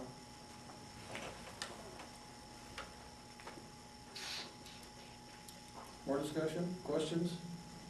I got a motion and a second to approve the resolution with the change in the dollar amount, we need to 6% as 6. Ready to vote? All in favor say aye. Aye. Opposed, no? Aye.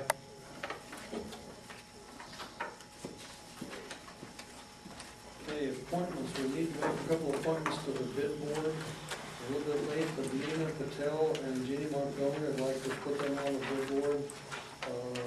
The term ending December 31st, 2015. I'll make that motion. Second. Got a motion and a second, discussion. All in favor say aye.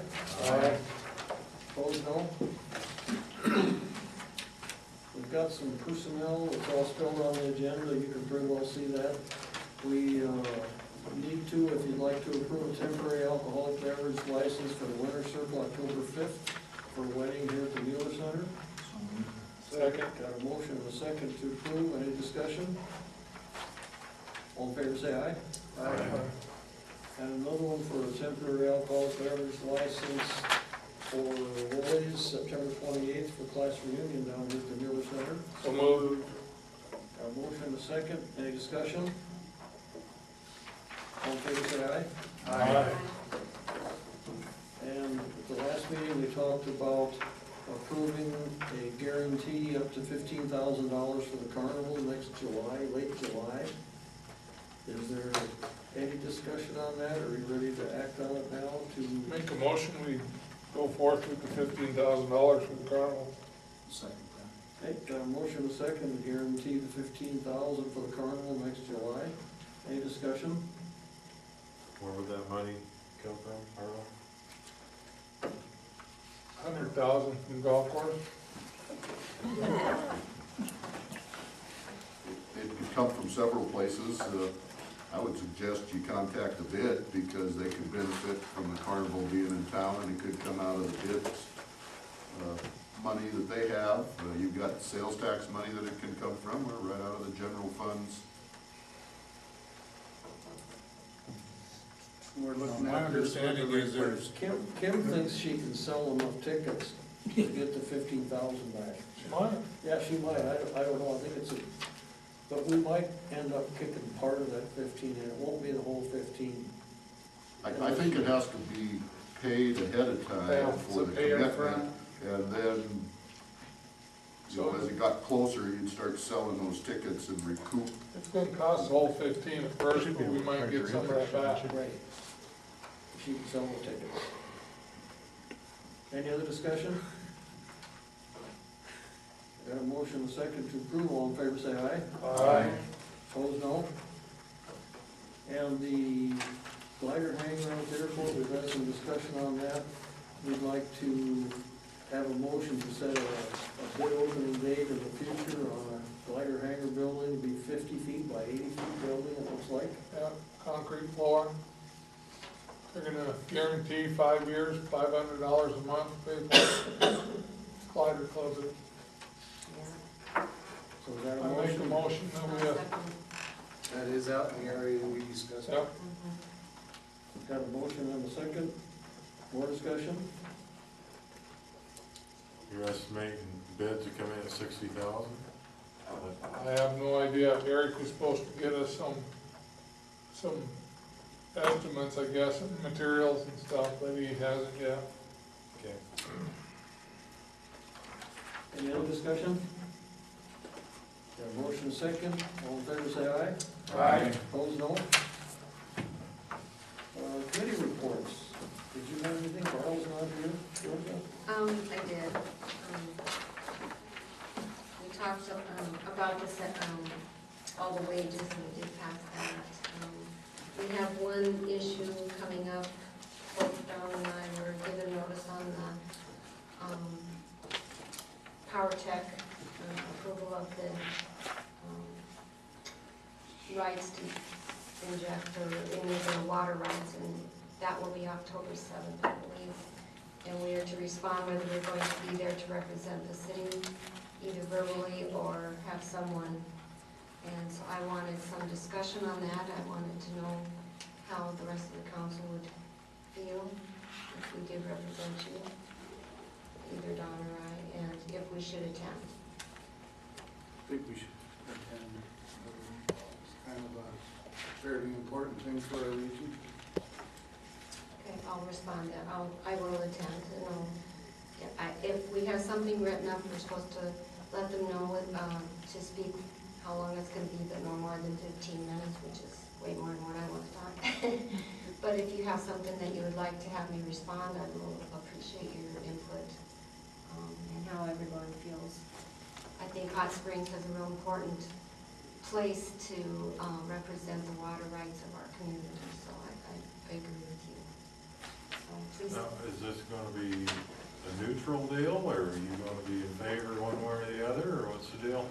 I would like you to tell me how everyone would respond. My thoughts in it is, our water needs to be protected. I don't know, I would like to get more information. I know a lot of the input that has been written about. There's a lot of pros and cons. And some of them that have been written, they're paid to do what they want to do for Power Tech. And some, and the other way are written the same way too. The other way, I have contacted the school lines, and there is a professor there that studies the water rights and all the water paths and everything. She has a different opinion, so I would like to talk to her some more before I talk. Because there is a big issue that I don't think everybody is given the whole picture, and I want to get some more information. So I will represent the city then. Well, I'm gonna tell you, I'm gonna remain neutral on this deal, because I don't know enough one way or the other. I ain't had time to research it, and I'm not gonna pretend to be an expert on it. And that's good. That's really good. My only real concern that I have with it is injecting that water deep. I'm really opposed to that, because if they inject that wastewater deep, they don't have any control over it at all. And that's one of the things they had asked for.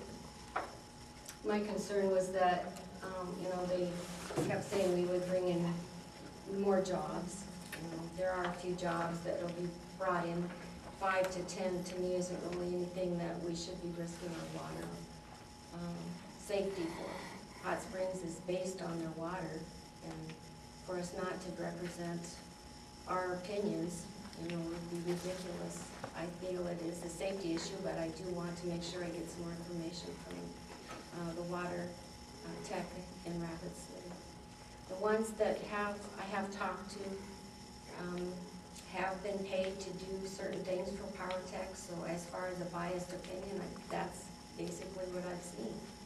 So, for Hot Springs to give their opinion, I think people should call me and talk to me and tell me what they feel. I really believe it's something that we all should be sticking up for our water. They're gonna be injecting that back in the Indian Cara formation, That's correct? right. Mm-hmm. Which going in cleaner than when it come out. My biggest problem that I run through all this is that we have so many fissures and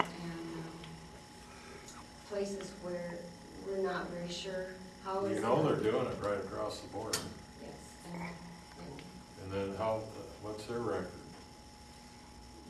There's two opinions. One of them's Well, one, yeah, and there's two opinions on and everything. there's one that says it's not safe. And we've had a lot of damages. What's that? Is it Power Tech that's doing that across the borders? No. Like I said, the one thing that really scares me is some of that water, when they're completely done with it, they want to inject it very deep instead of surface supply. I thought it was all gonna get injected back in the Indian Cara. There's some that's going very deep. The Indian Care is not deep, right? Right. Right.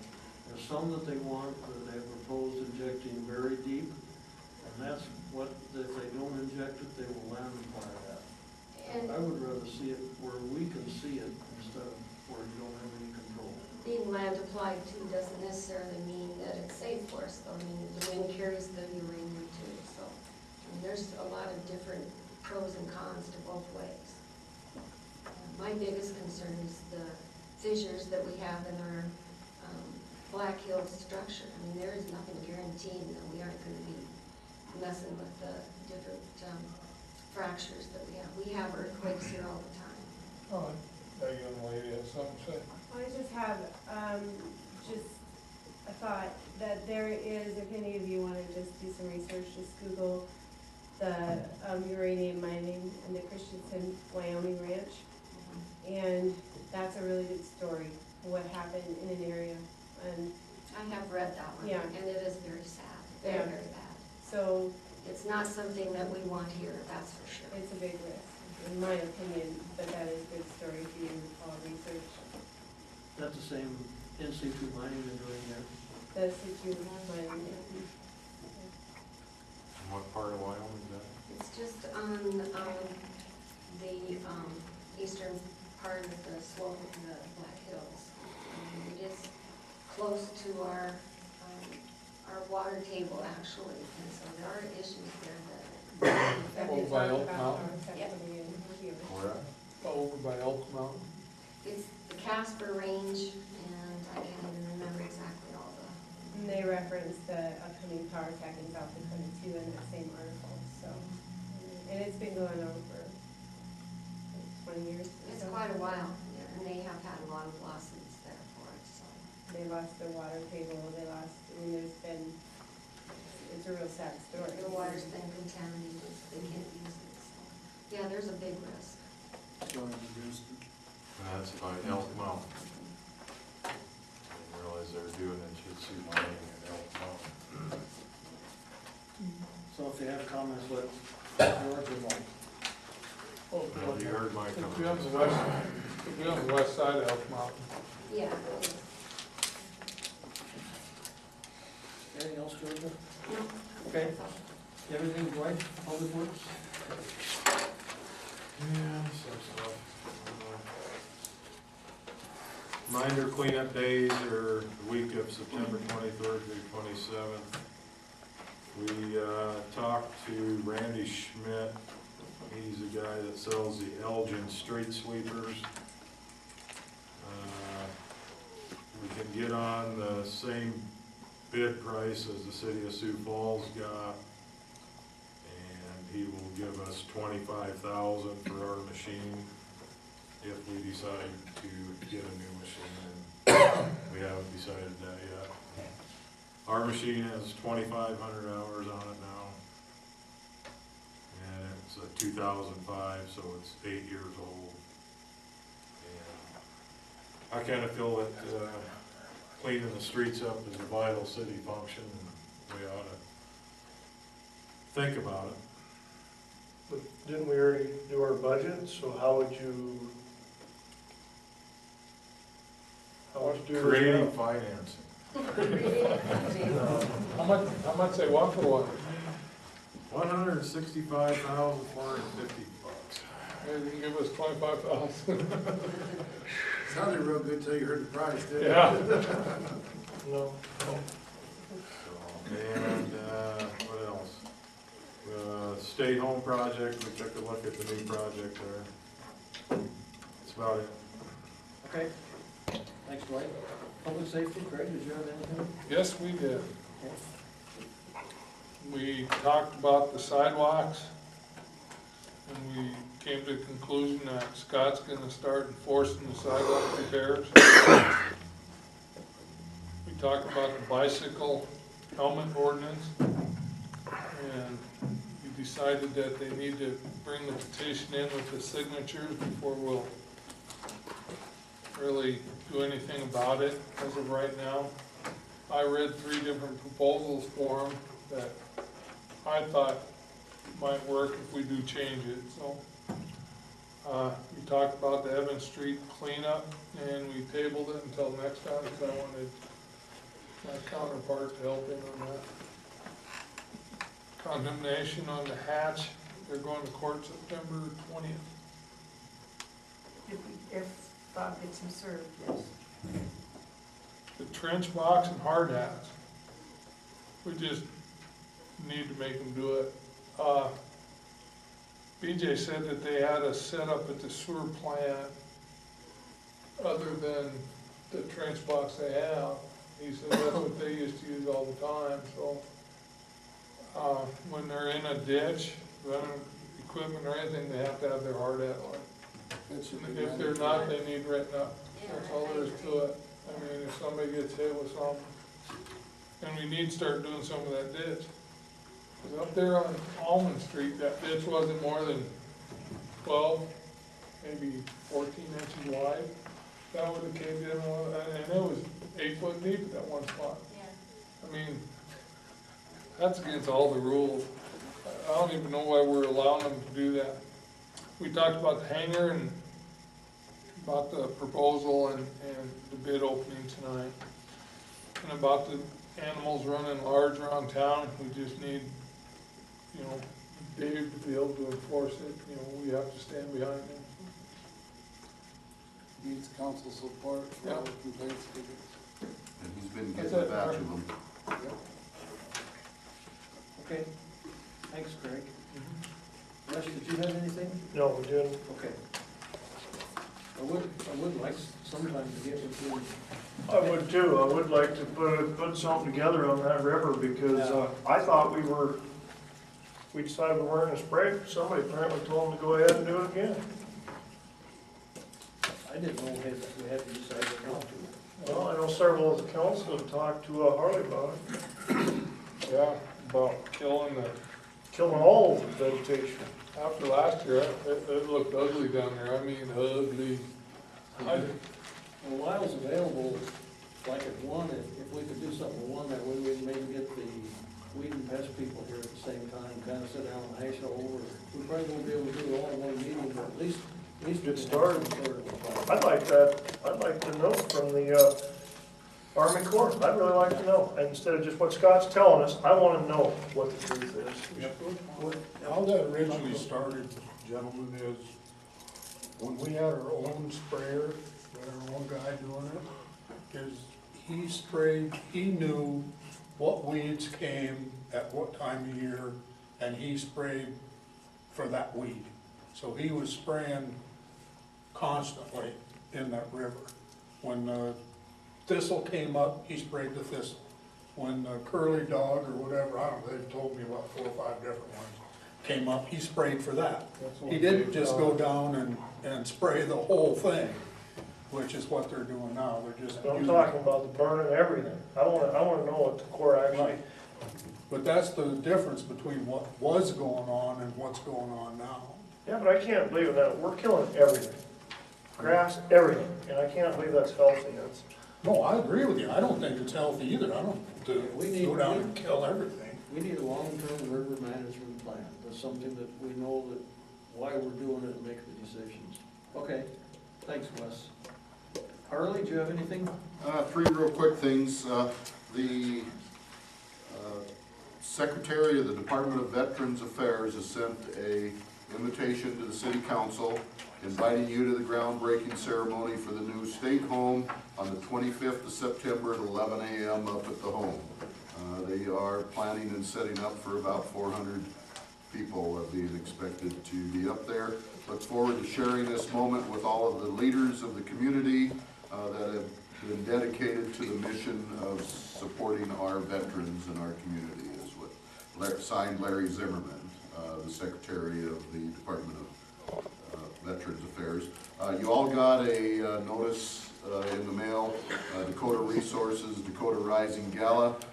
They are planning to announce their 3 fellowship awards through that program at a meeting on October 5th in Rapid City at the Ramcota Hotel and Convention Center. They are also finalizing their graduation of their first fellowship people from 2010. It's a 3-year program. They get grant money to help them expand their businesses. I think they had 14 applications total for this year, and we were successful in getting a couple of them down in the Fall River Custer area for fellowships.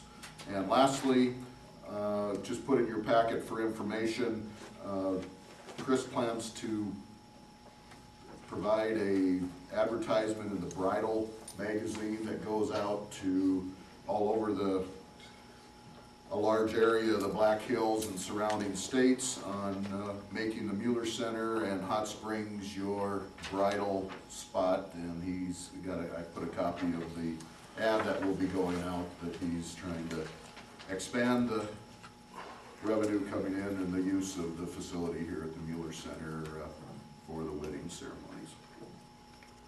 That's everything, Mr. Mayor. Okay. One thing I had, I was going to remind of the groundbreaking at the state home, and Harley did that, so I have nothing else. When is Angie's last day? Andy? Angie? 24th of September, we believe. So we won't have another meeting before then? I think we should recognize her for her years of service in Hot Springs as a police officer. We can do that at the next meeting. Did we have any more interviews on hiring another police officer to take her spot? To my knowledge, no. Are we going to? I don't know of any that we've had, we're going to, so we gotta fill it. Are you gonna sit in on that? I don't know, I'm not gonna sit in on the whole interview. I'd like you to sit in on one. I don't mind sitting in on them. Kurt, did you have a question? Now, your agenda says your approval of building a glider hangar. Did you approve the building of a glider hangar, or did you approve the going out for bids? We approved the going out for bids. Okay. We can't accept it and actually build it until we look at the bids and make a council action. So your agenda is not correct. But we didn't want to advertise without the council knowing what we were doing, get ready, so when we open bids, they weren't surprised. But again, your agenda says approval of building a glider hangar. And you approved that unanimously. Yes, the motion wasn't actually to do that, it was to set a bid opening date. No, you didn't approve any, there was no date mentioned in your Not motion. a date. No. Well, we're gonna build it at the low bid, how's that? I'm just, have this funny idea that what it says on the agenda is what you're doing, but that's not always At low the bid, case. yeah.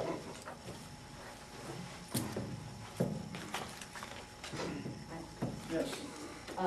I just wanted to commend you guys on the billboards that's on I-90. When I drove back from Ohio, they are excellent.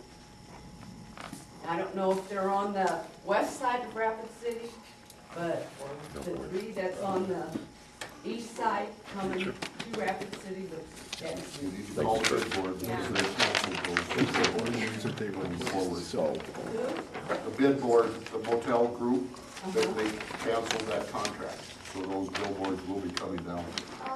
They did look good. They did look awesome. Call Meena Patel, she just got appointed on here, she's the chairman of the bid board, so out of the Because there was Super 8. 3 of them.